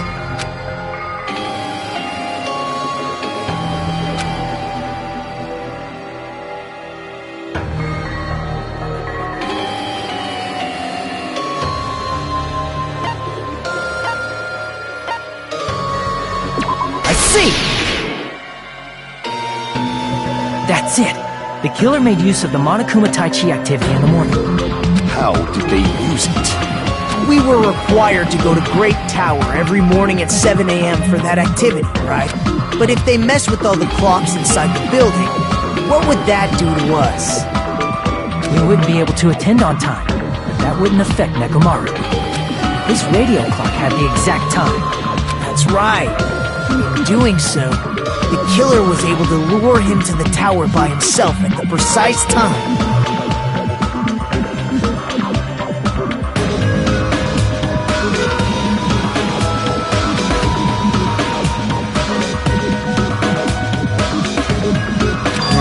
When I witnessed Nekomaru early in the morning...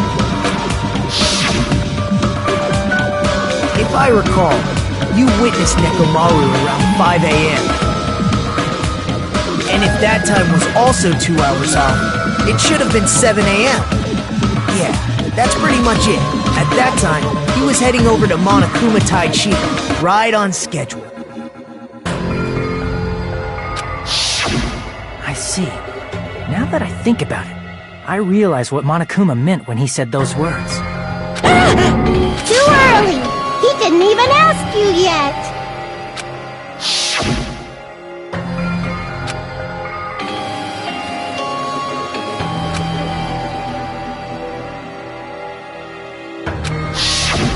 When you said everyone, you were including us, right? We thought we came to the tower on time, but in truth, it was way past the meeting time. Ah, jeez! That's, well, how should I put it? What was it? You know, tripping over a foot, or something like that. Are you talking about tripping over someone else's fault? Wrong! Too bad! Liar! I'm right!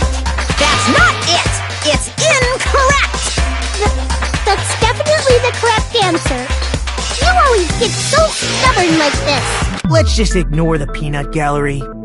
Now that we've found out how the killer lured Nekomaru, the number of suspects has drastically decreased. Hey, why would that decrease the number of suspects? Don't be a friggin' liar! You'll know I'm not lying when you listen to what Fuyuhiko's going to say next. Huh? What the hell do you mean? You witnessed Nekomaru going toward the tower. Did something else happen after that? Are you talking about that alarm? Alarm? A little while after I witnessed Nekomaru, the clock in the Strawberry House lounge started going off.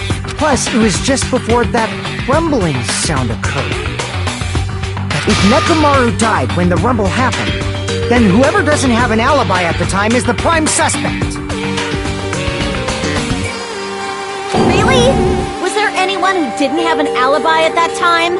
I remember now. The sound was so loud I couldn't help bolting from my room. But there was one guy who never left the lounge. We were both on the same floor. It's pretty weird that bastard never came out of his guest room. Which means that person does not have an alibi for when Nekomaru fell? Who is it? Who's the bastard?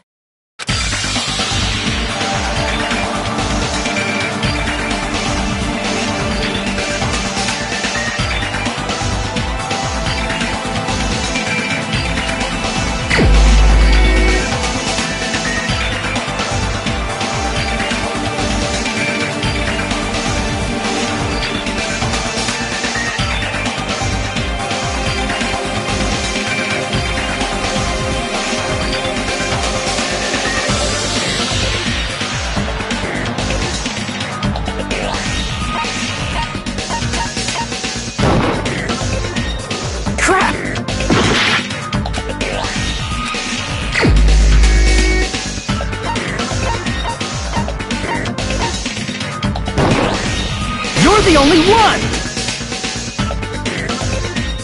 The one who wasn't there. It's you, right, Nagito? That's right! Nagito wasn't there! It was just me, Gundam, and Fuyuhiko. You didn't come out, even though the alarm was going off like crazy.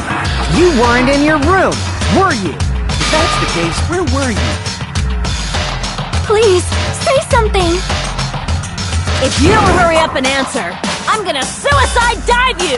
If I may be frank, even if I wanted to go to the lounge, I couldn't. You couldn't? What do you mean?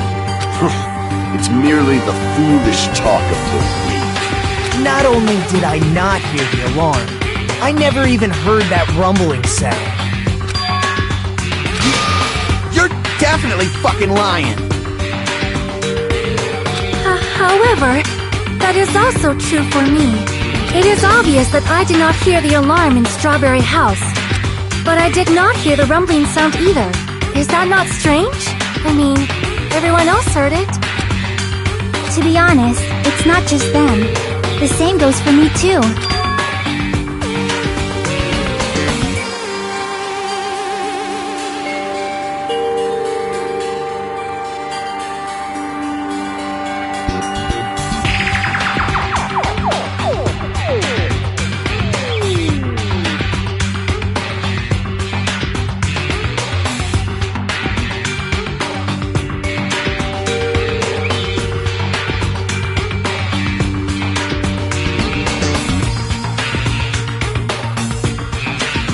I was in a pretty deep sleep, so I thought that's why I couldn't hear it, but it wasn't that. I probably couldn't hear it at all. Couldn't hear it? What does that mean? You still don't know?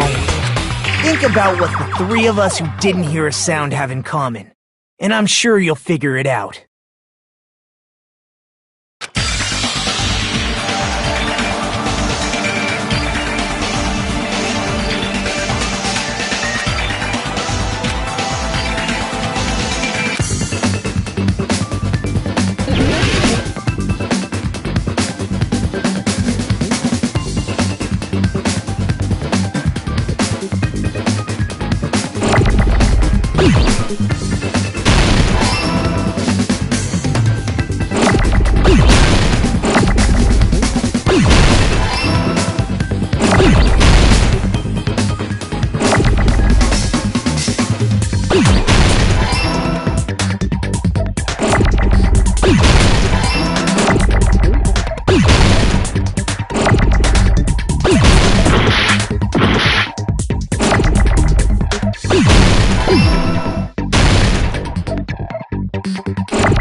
Nagito, Sonia, and Chiaki. The three of you were staying in deluxe rooms, right?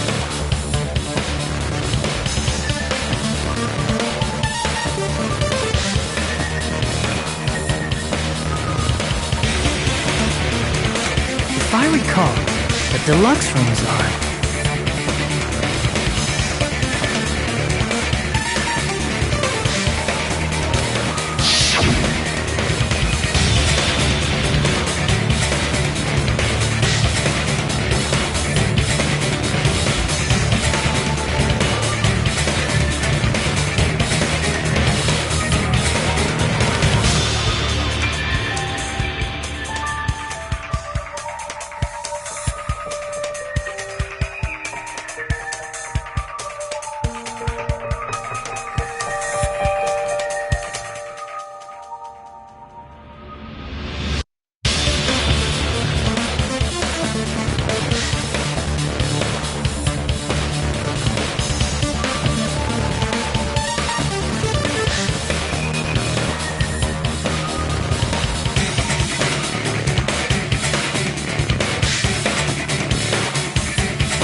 the reason we couldn't...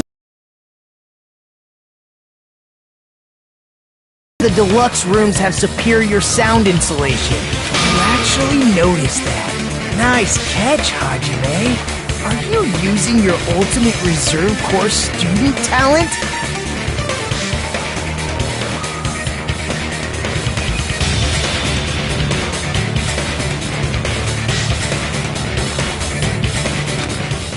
Now then, you guys must understand by now, right? The true identity of Nekomaru's killer. Hold on a sec!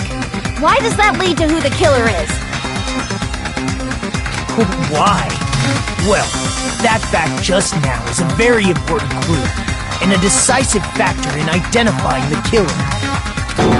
Decisive factor?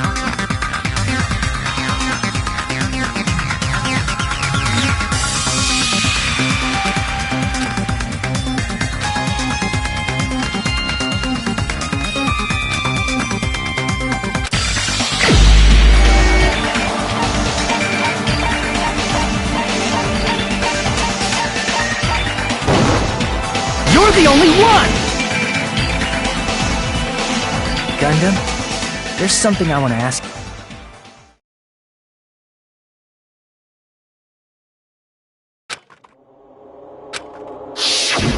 When the alarm rang at the Strawberry House Lounge, you rushed over there too, right?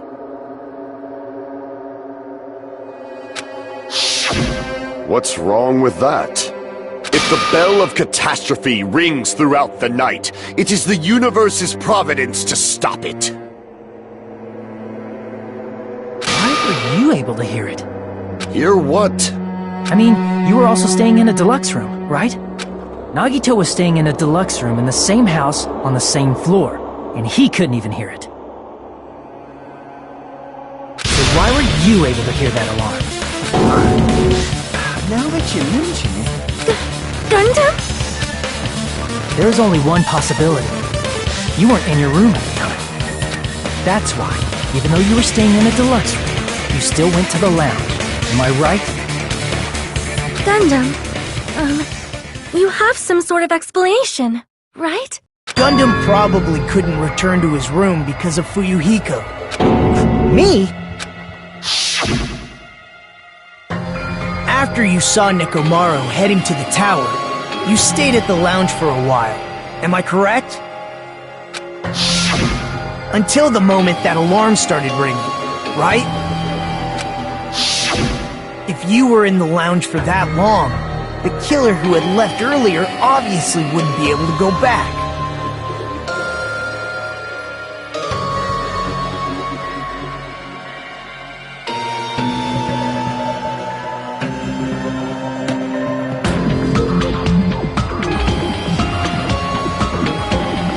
Even though Nekomaru's murder was a death trap that utilized the alarm in his chest, the killer still needed to prepare the murder in advance.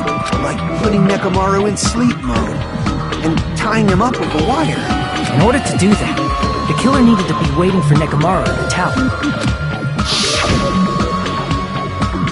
Which means when Fuyuhiko witnessed Nekomaru, the killer was already at the tower.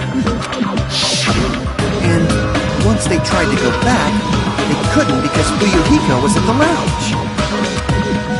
In their original plan, the killer should have returned to their room before the alarm in the lounge went off. And they were supposed to stay in their room. They weren't planning to come out and go to the lounge. Which means they wouldn't have heard the alarm or the rumbling sound, thus proving they were in the room, just like us. The best case scenario would have been if those two in the lounge had gone to check the deluxe rooms. After all, if they personally saw the killer sleeping in their room, it gives the killer a stronger alibi. Unfortunately, they failed to secure that alibi. Because I was in the lounge. So the killer couldn't go back to their room, and ended up hearing the lounge's alarm.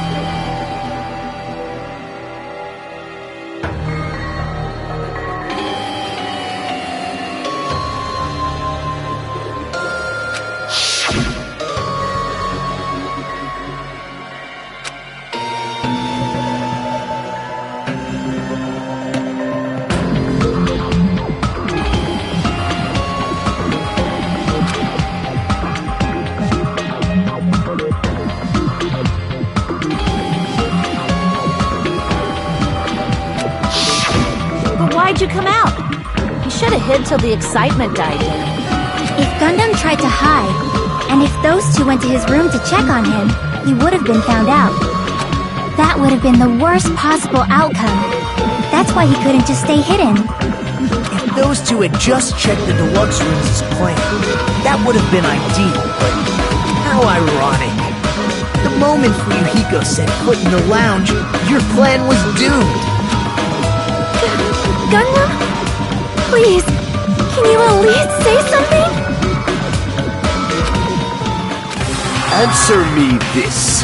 Including myself and my 4 dark devas of destruction, how many ears do we possess?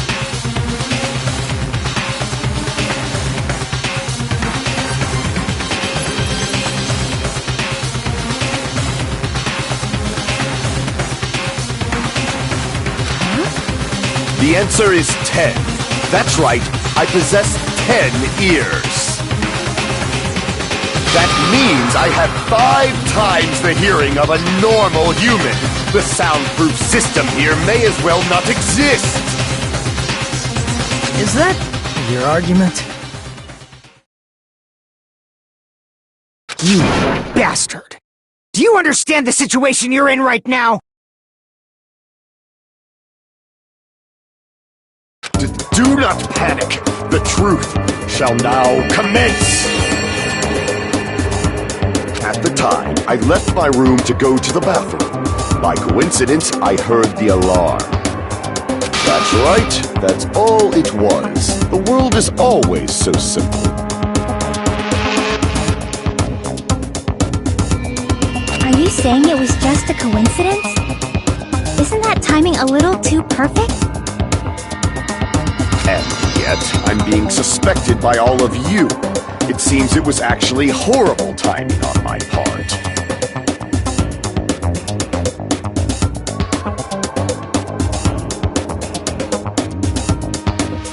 I see. You're still holding out. Well, you don't have to admit it.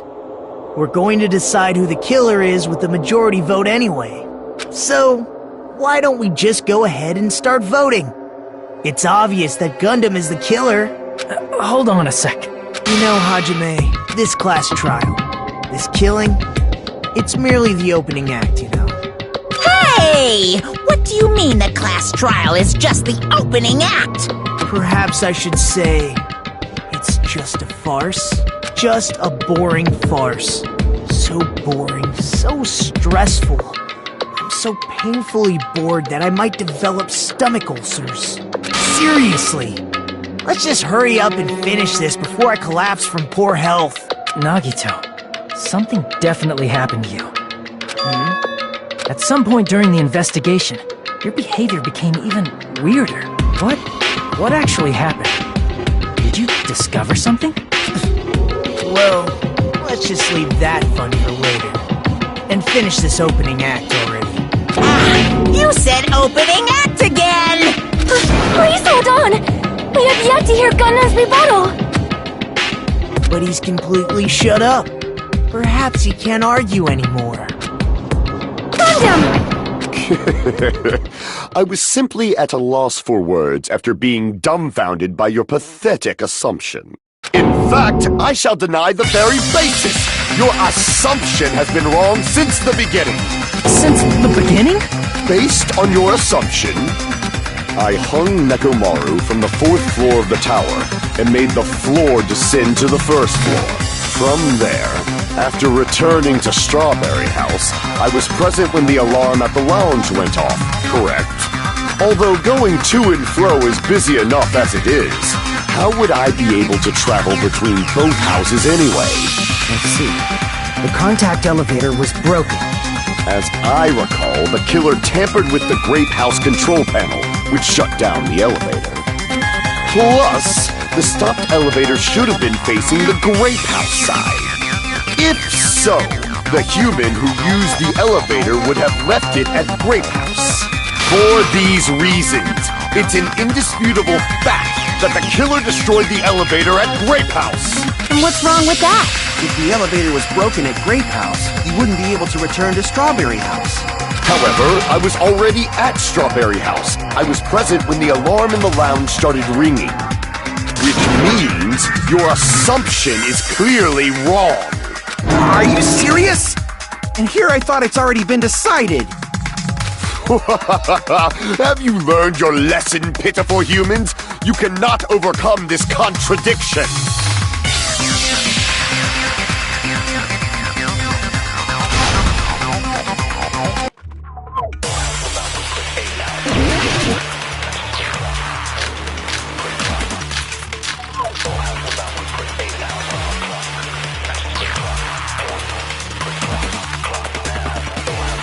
That elevator was the only means of travel between the two houses. As long as that elevator was broken, your assumption collapses. Plus, the elevator was broken at Grape House. If the killer cannot return to Strawberry House, Since I was at Strawberry House at that time, there's no question that the following crime is impossible. It would have been different if they had an accomplice. Or if there was a secret passageway. How much longer do you plan to lecture me? Why don't we stop this already?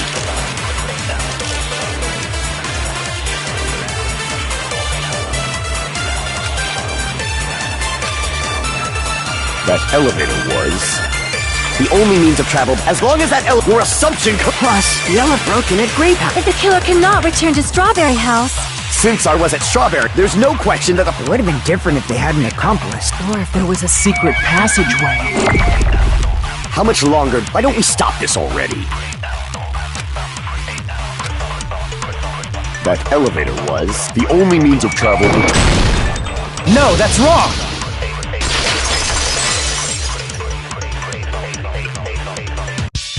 No, there should have been another way to move between the two houses without the elevator. Such a method does not exist! Then why don't we ask the person who actually used that method?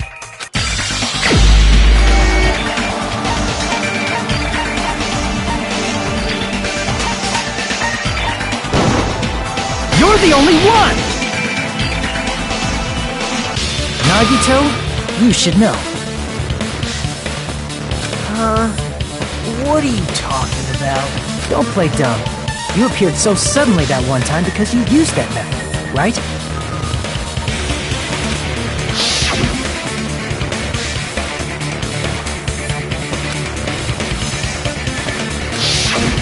There's a secret passage connecting the first floor of Strawberry House to the third floor of Grape House. Isn't that right? Jeez, once again, I let the reserve force show up. But you're right. There's a door on the floor of the Octagon, which is on the first floor of Strawberry House.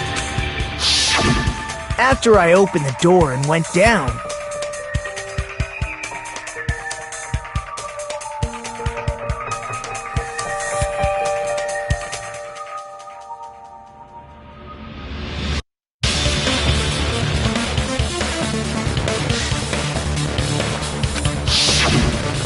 surprise, surprise! I ended up in the Monokuma Archive, which is on the third floor of Grape House. Meaning, the third floor and the fourth floor are actually connected. Plus, once you've cleared the final dead room once, you can pass through it as many times as you want. If they used that secret passage, they could have gone between the two houses as much as they wanted. Infinity Unlimited Flame! However, what if the killer was unaware of the existence of the final dead room? There's no way they didn't know. That is merely an illusion you have fabricated from your own suspicion.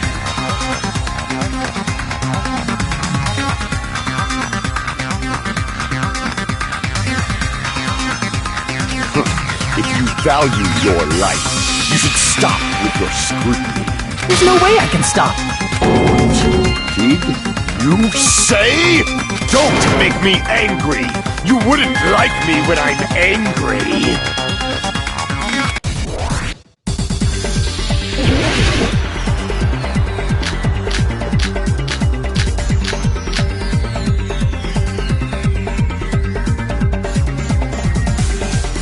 Even if the turbid box doesn't exist, you could travel through multiple planes, provided you use a spacious wormhole.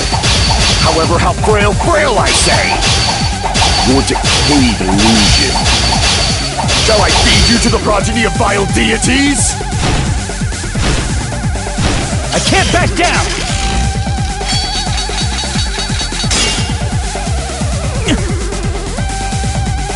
Even if the turbid box doesn't exist, you could travel through multiple planes, provided you use a spacious wormhole. However, how frail, I say! Your decayed illusion. Shall I feed you to the progeny of vile deities? I can't back down!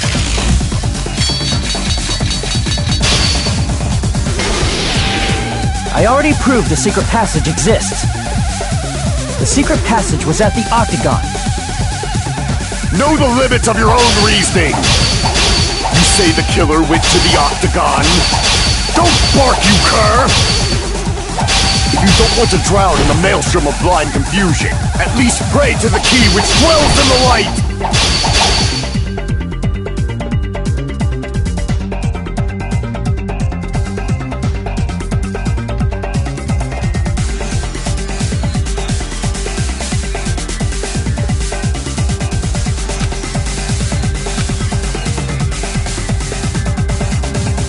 Know the limits of your own reasoning! You say the killer went to the Octagon? Don't bark, you cur! If you don't want to drown in the maelstrom of blind confusion... Allow me to cut through those words! The wire used to string up Nekomaru's body, the hammer that looked like the weapon, and the chain on the door in the tower. Those are all the items that weren't in Funhouse. Where did the killer obtain them? The only place I can think of is the Octagon. There were various weapons and tools there. I'm pretty sure I saw stuff like wires, hammers, and chains too. Since those items were used in the crime, there's no doubt that the killer went to the Octagon. If that's the case, they obviously know about the secret passage too, right?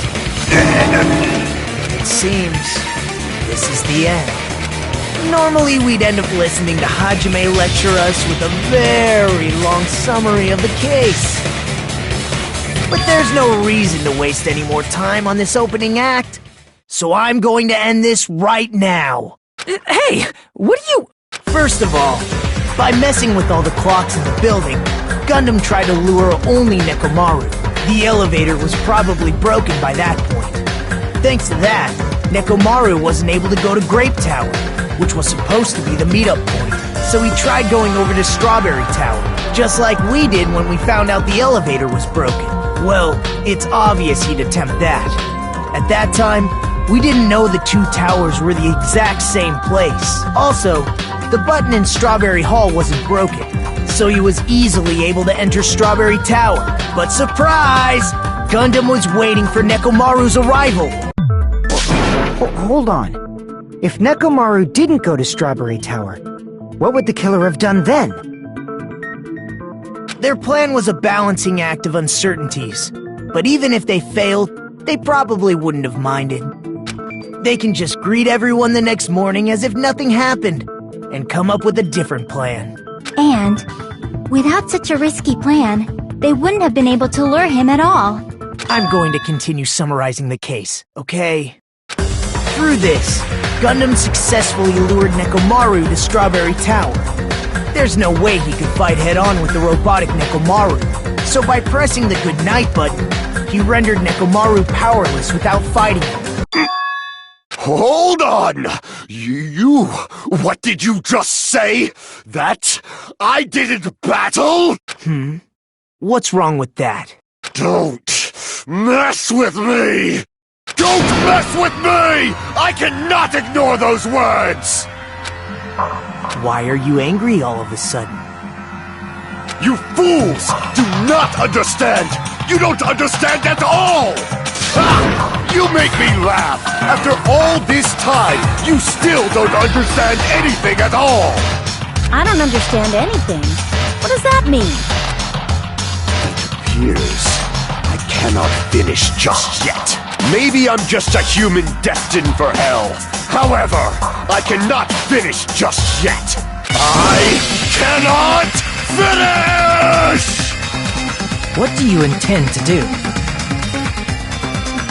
It's obvious! I'm going to destroy your illusory assumptions! Are you saying you still have more? You still have room to argue? Your words. You said I pressed Nekomaru's goodnight button. However, that button was on the back of Nekomaru's neck.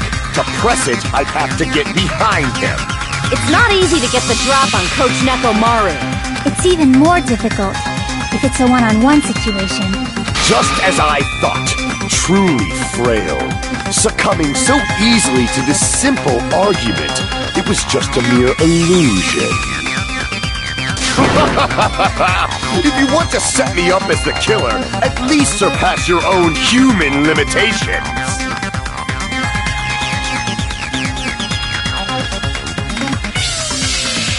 That's wrong, Gundam. You're the one who's wrong. Such a wonderful line. However, I cannot say that I'm satisfied. Listen well. I shall teach you 2 tips for making someone admit their defeat. First, you must crush them with your own overwhelming power. And as for the other, you must provide a reason that will persuade that human. You have not fulfilled either of those yet.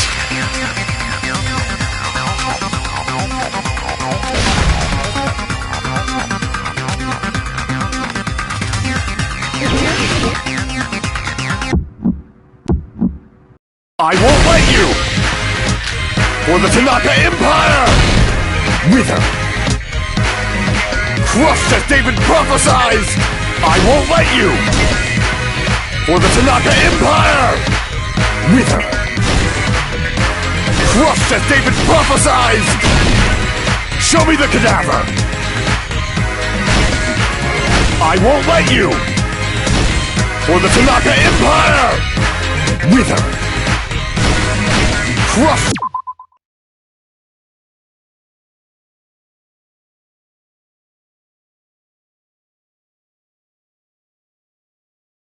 As David prophesied, I won't let you! For the Tanaka Empire! Wither! Crushed as David prophesied! For the Tanaka Empire! I won't let you! For the Tanaka Empire! Wither! Crushed as David prophesied! I won't let you! For the Tanaka Empire! Wither! Crushed as David prophesied! Show me the cadaver! I won't let you! For the Tanaka Empire! Wither! Crushed as David prophesied! I won't let you! For the Tanaka Empire! Wither! It's Nekomaru's back. Do you really think I can get behind him so easily? This is the end!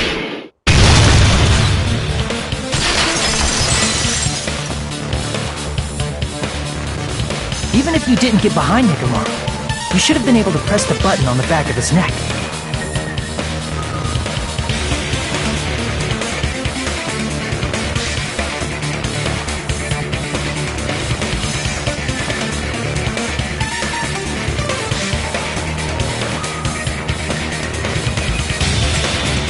As long as you have the power of the hamsters you keep with you.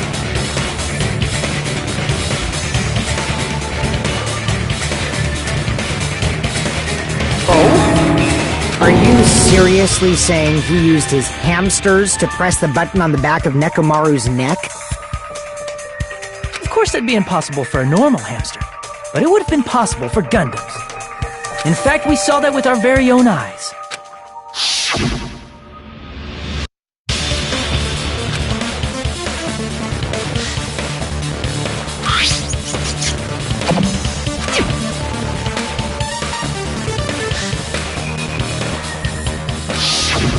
Now that you mention it, after Ibuki was killed in the music venue, One of Gundam's hamsters retrieves a piece of wallpaper from the baton lighting, right? Hey, with your friends and their exceptionally smart brains, it must have been possible to secretly get one of them behind Mechamaru and press the button on the back of his neck. How about it, Gundam?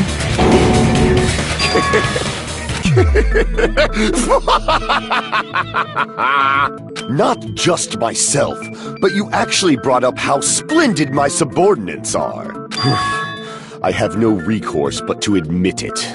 Admit it? Did you say you admit it?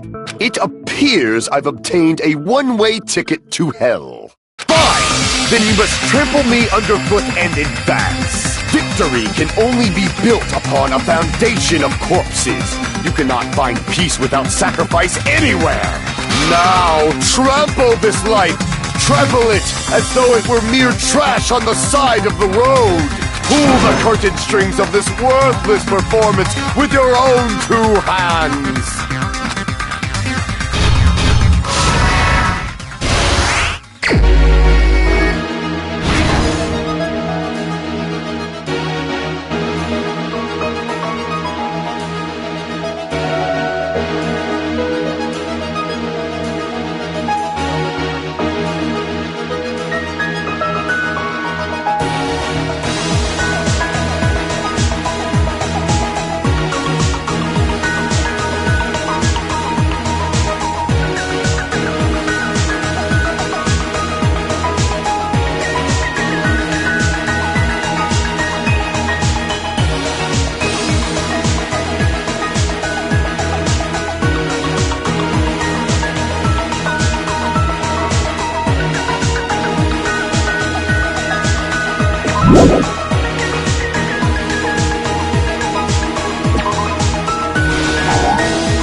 This is my...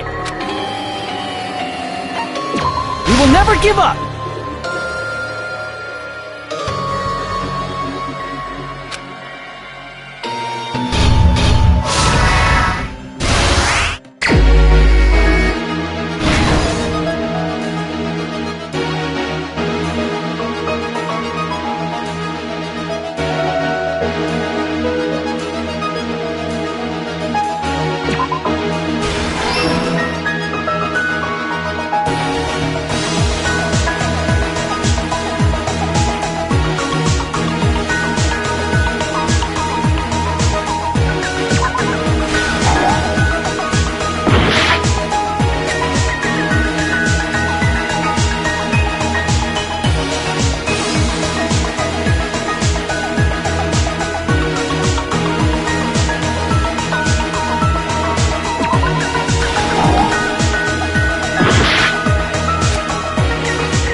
Here's everything that happened in this case. Let's first go over the many tricks the killer prepared before they committed the crime. First, they destroyed the contact elevator. This separated Nagito and the others in Strawberry House from our group in Grape House. Next, they lured Nekomaru out by himself by turning back all the clocks in the funhouse by 2 hours. Additionally, in order to secure an alibi, the killer went to the Strawberry House lounge and set the wall clock's alarm to 5:30 a.m.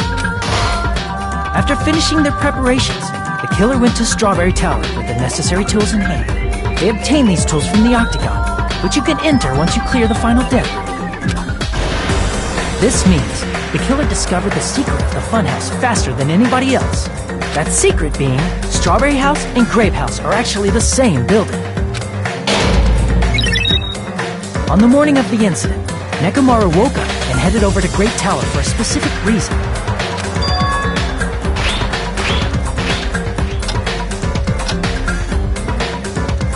There, Fuyuhiko, who was at the lounge by coincidence, witnessed Nekomaru.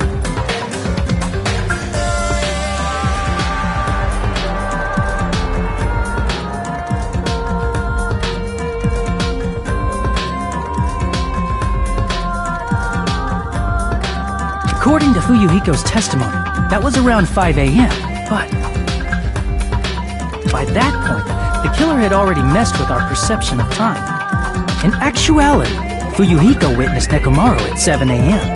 That's also the same time Monokuma Tai Chi begins. Nekomaru went to Great Tower to participate in that. However, because the contact elevator was broken, Nekomaru was unable to go to Great Tower. So he decided to try going to Strawberry Tower. But the killer was waiting for him there. With the power of hamsters, they were able to press the good night button on the back of Nekomaru's neck.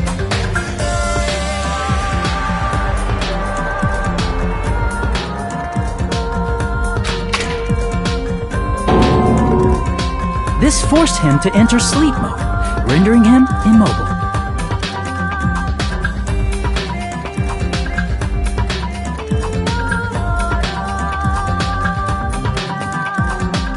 From there, the killer began preparing to use the ultimate weapon.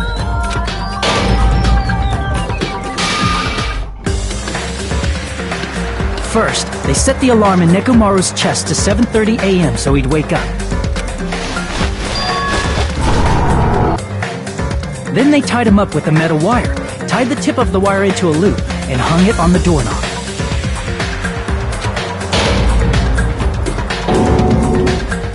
After leaving Strawberry Tower, the killer then destroyed the door button to Strawberry Hall. They did this to keep us from entering Strawberry Tower, and to keep us from discovering the secret of the building's structure that they used to kill Nekomaru.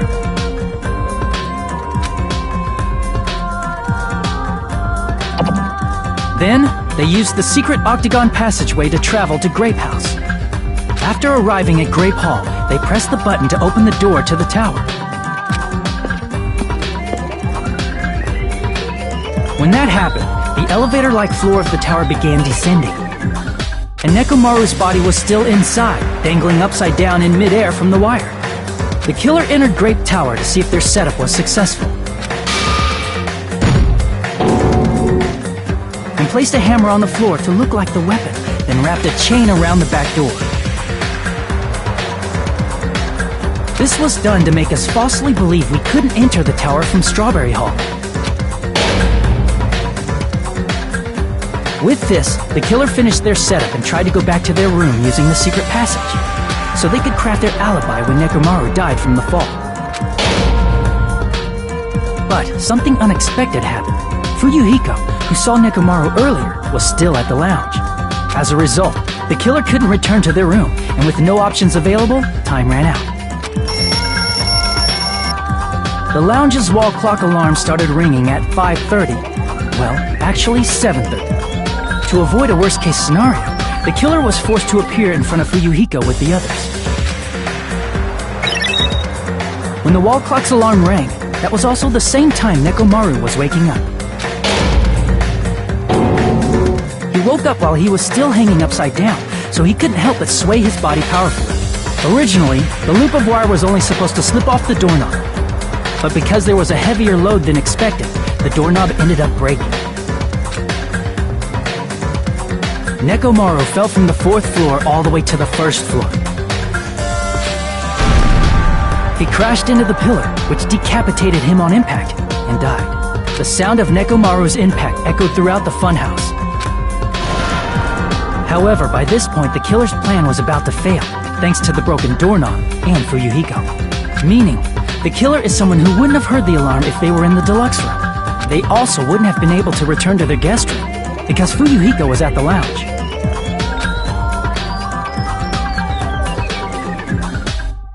That someone is Gundam Tanaka. I can't think of anyone else but you.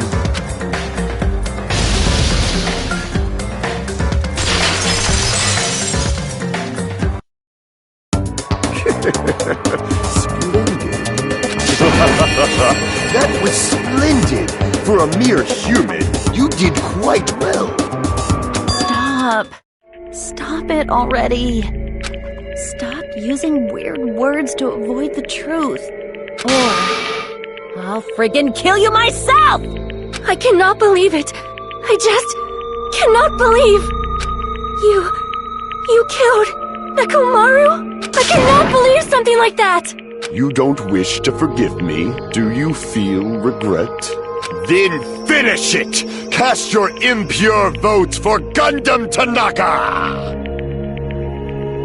My beloved, deadly foes, let the voting time begin!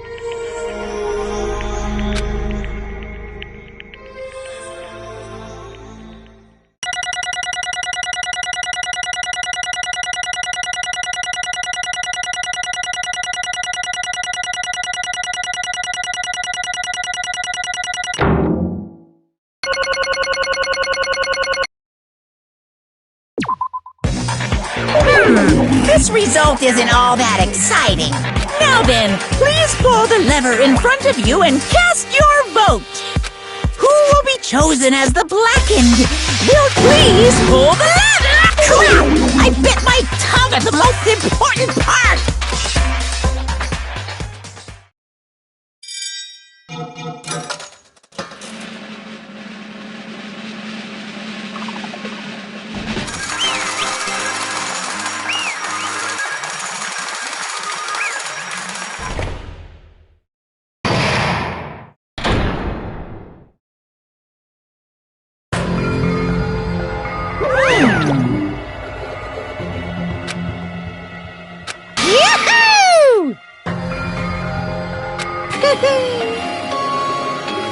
Yeah! Nice! Now then.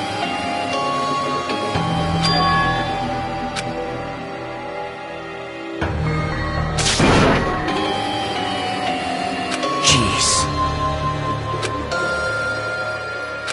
Fall, my tears.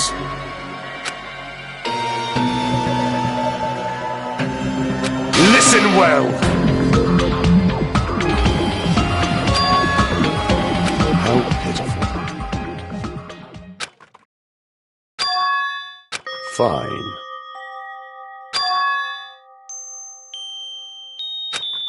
Damn it! This, too, must be the will of causality.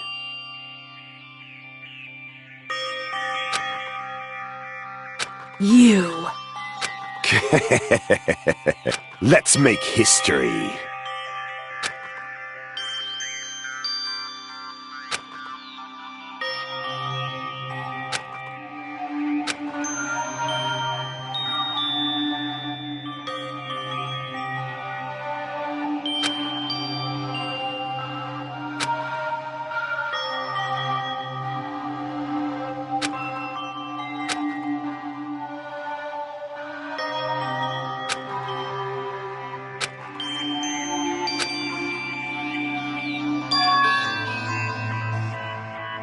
That is... Let me tell you this. Huh?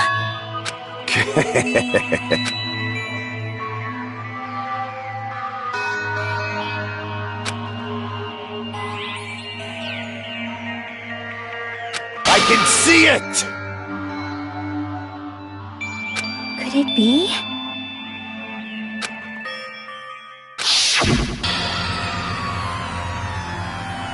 Sensing even my subtle killing intent, as expected of you, Nekomaru. The scorching, stinging, tense atmosphere. I've been a team manager for so long, I'd nearly forgotten this. This is great! What a comforting atmosphere! That's a great one. And what is your reason? Do you intend to resolve this situation by killing me? I am the Warlock, Gundam Tanaka! Heroes, Lords of Darkness, and even the gods themselves flee from me! I do not cling to any trivial reason. I'm simply going to kill you because your very existence is an annoyance! You'll drench your soul with evil until the bitter end, huh? Splendid! In response to your spirit, I shall kill you with all of my might! I won't go easy on you! Don't even think about holding back!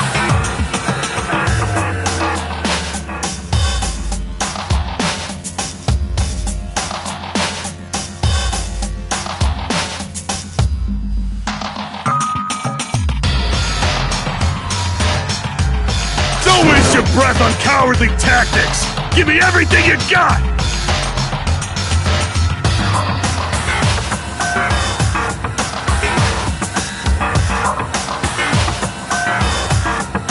Nekomaru Nidai, your blood will drench the foundation of my empire! That is...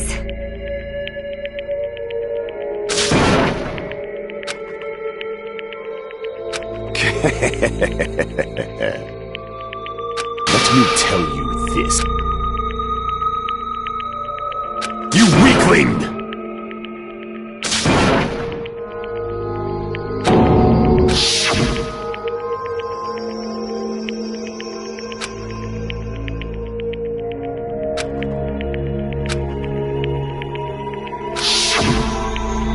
Fall, my tears.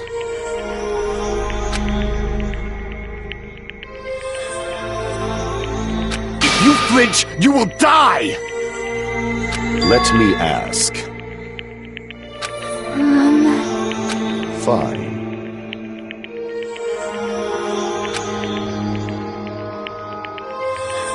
Listen well!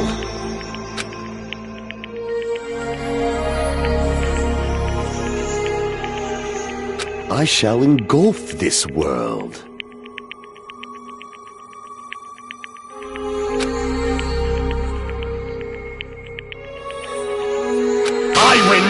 hate you! You. But Damn it. Fine.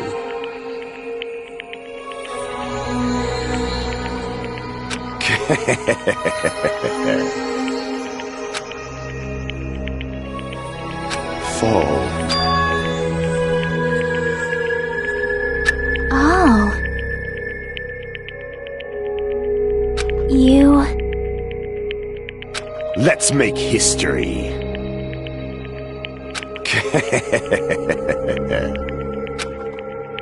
well...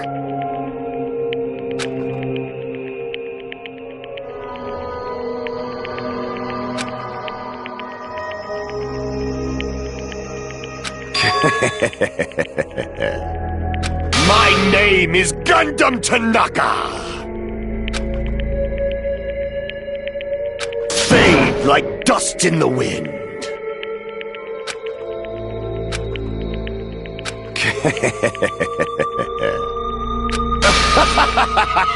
Yes, indeed!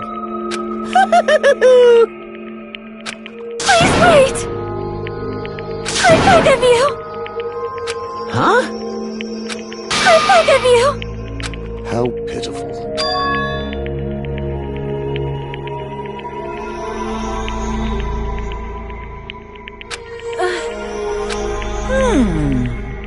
Fine. What is it, my four dark devas of destruction? Are you worried about me? Oh, my feared four dark devas of destruction, that is not like you at all. However, there is no need to fear. In this world, I am only a temporary visitor. I was simply visiting for a moment, and now that my duty is complete, I must return to the darkness. That is why, until the very end, pride, conceit, courage, insolence, fearful of nothing, daunted by nothing. Let us laugh uproariously! That is Gundam Tanaka! I shall stick with my evil until the very end! Open sesame pandemonium! I shall fill hell with true hell! Let's give it everything we've got! It's punishment time!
done it!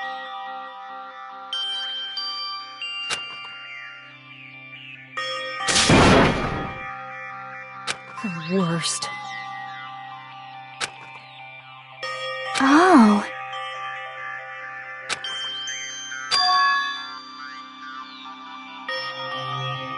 You are right.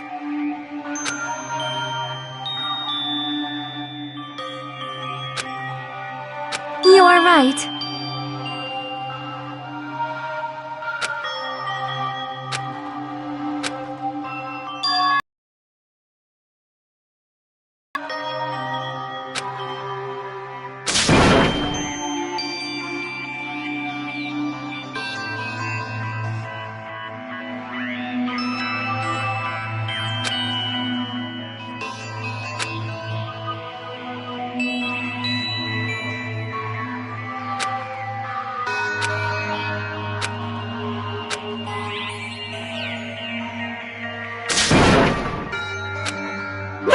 Hey!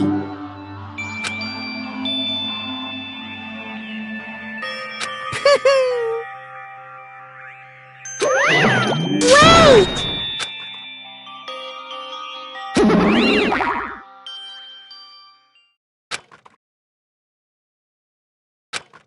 Now then.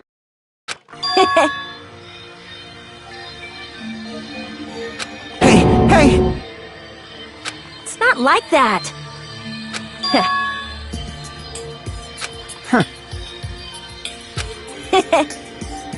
Hey, hey. Right?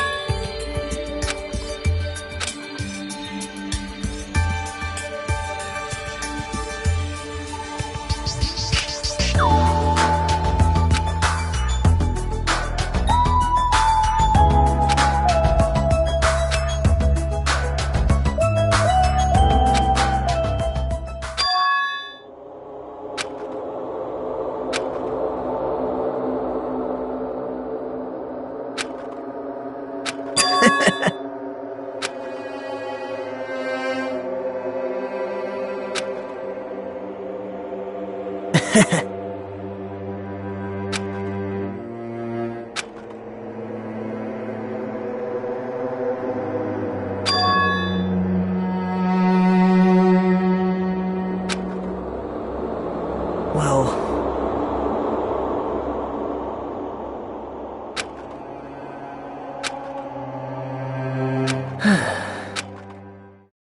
Damn it!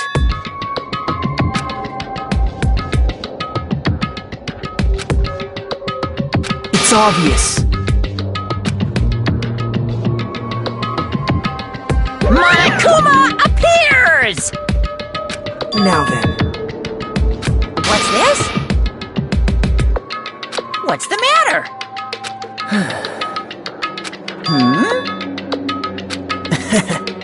Wow.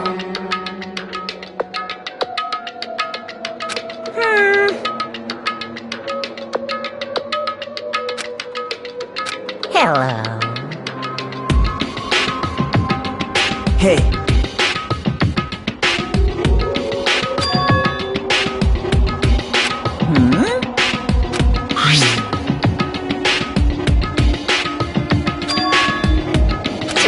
Say what? You don't even know?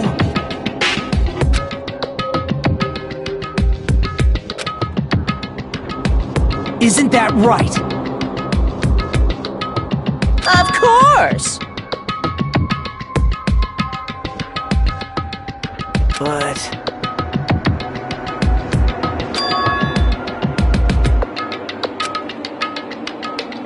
Who knows? Hey.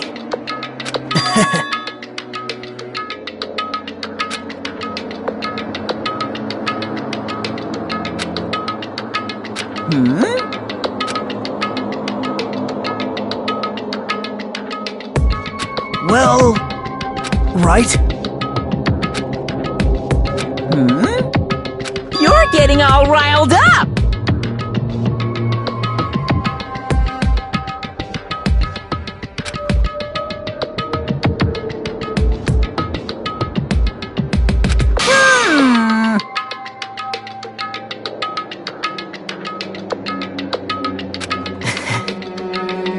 No, no! Shing!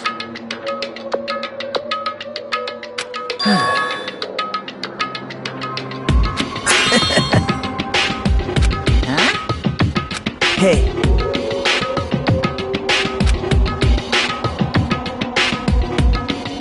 Yep. Right?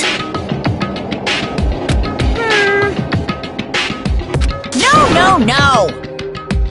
Unbelievable. Well,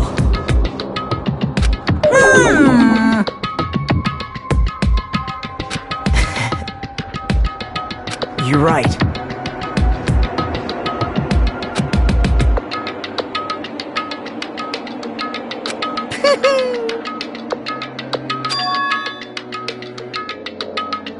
Huh?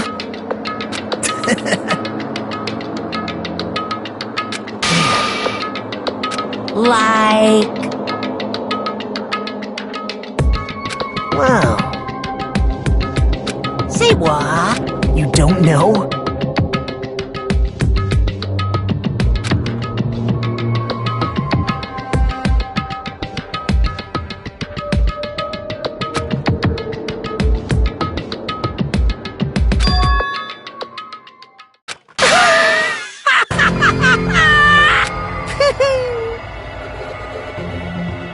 Hey. See?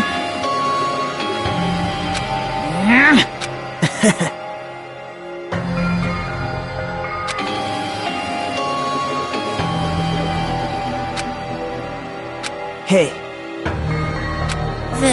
That's...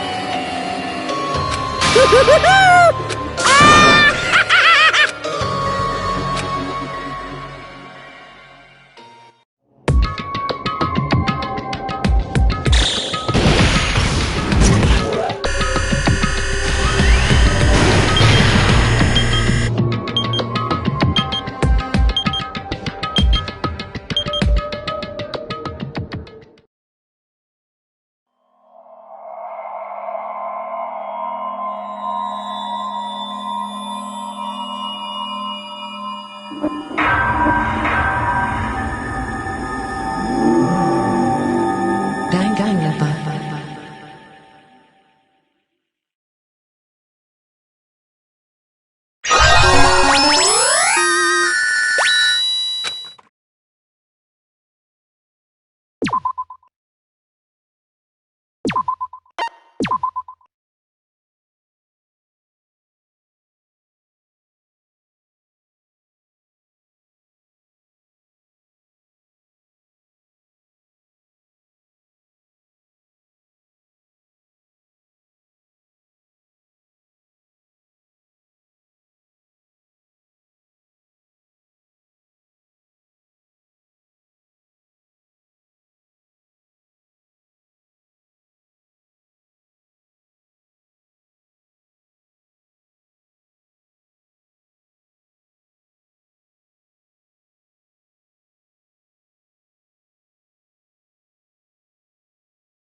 Stupid fool!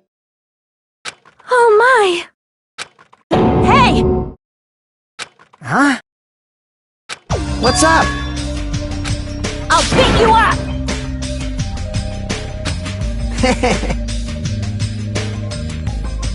I am concerned. Jeez.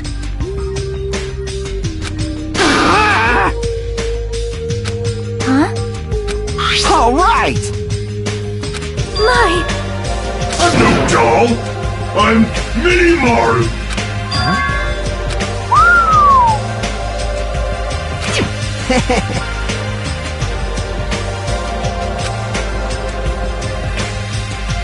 Are you serious?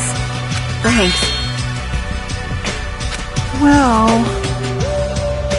I'll pick you up! Whoa! Man.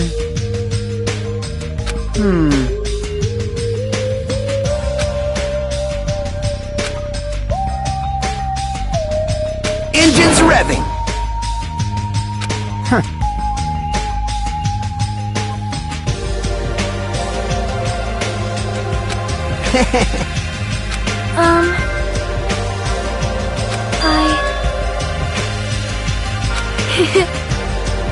Miss Sonia? Oh my! Are you kidding me? Jeez. I am Mini Maru. Man. That's right! You serious? Of course! Hey, hey.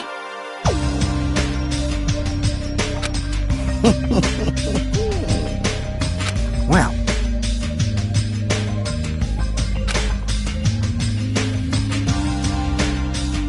Hey, hey!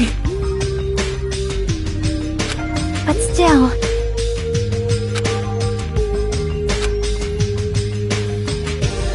Now then.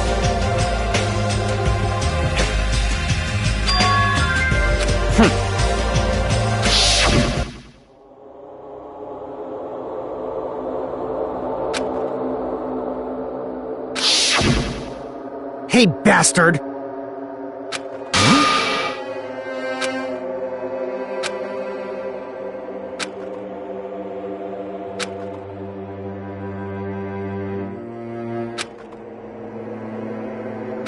Huh?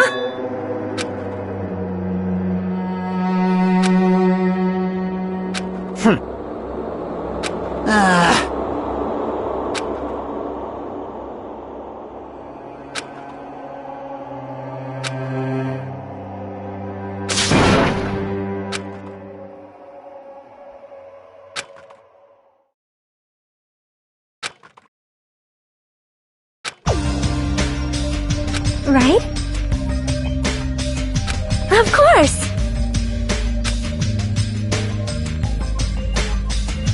Listen! Hey!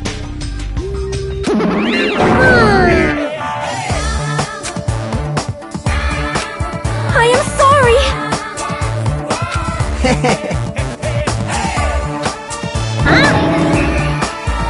Huh?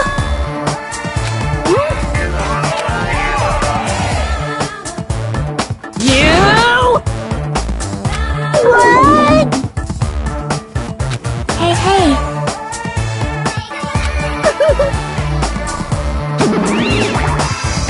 Ding, ding, ding, ding.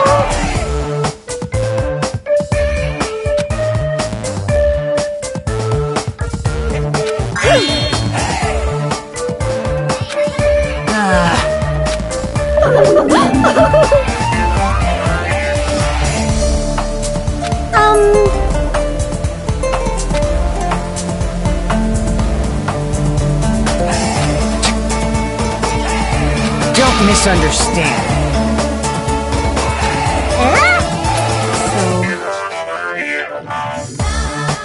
I'll show you my serious side. Hey, hey! What are you saying? Hey, hey, hey! What? Settle down!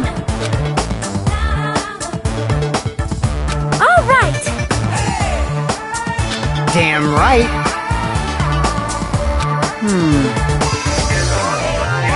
All right! Starting to get pumped up.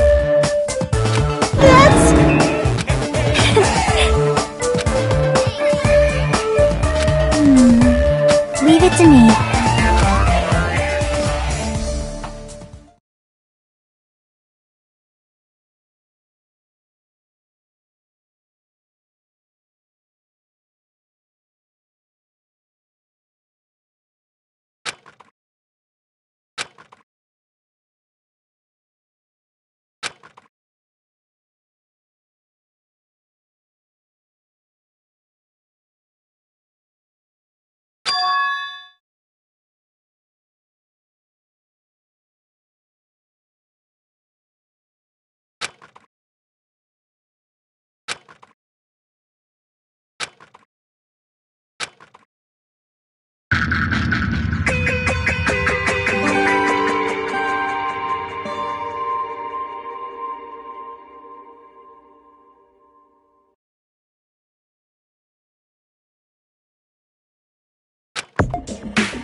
So this is the last island.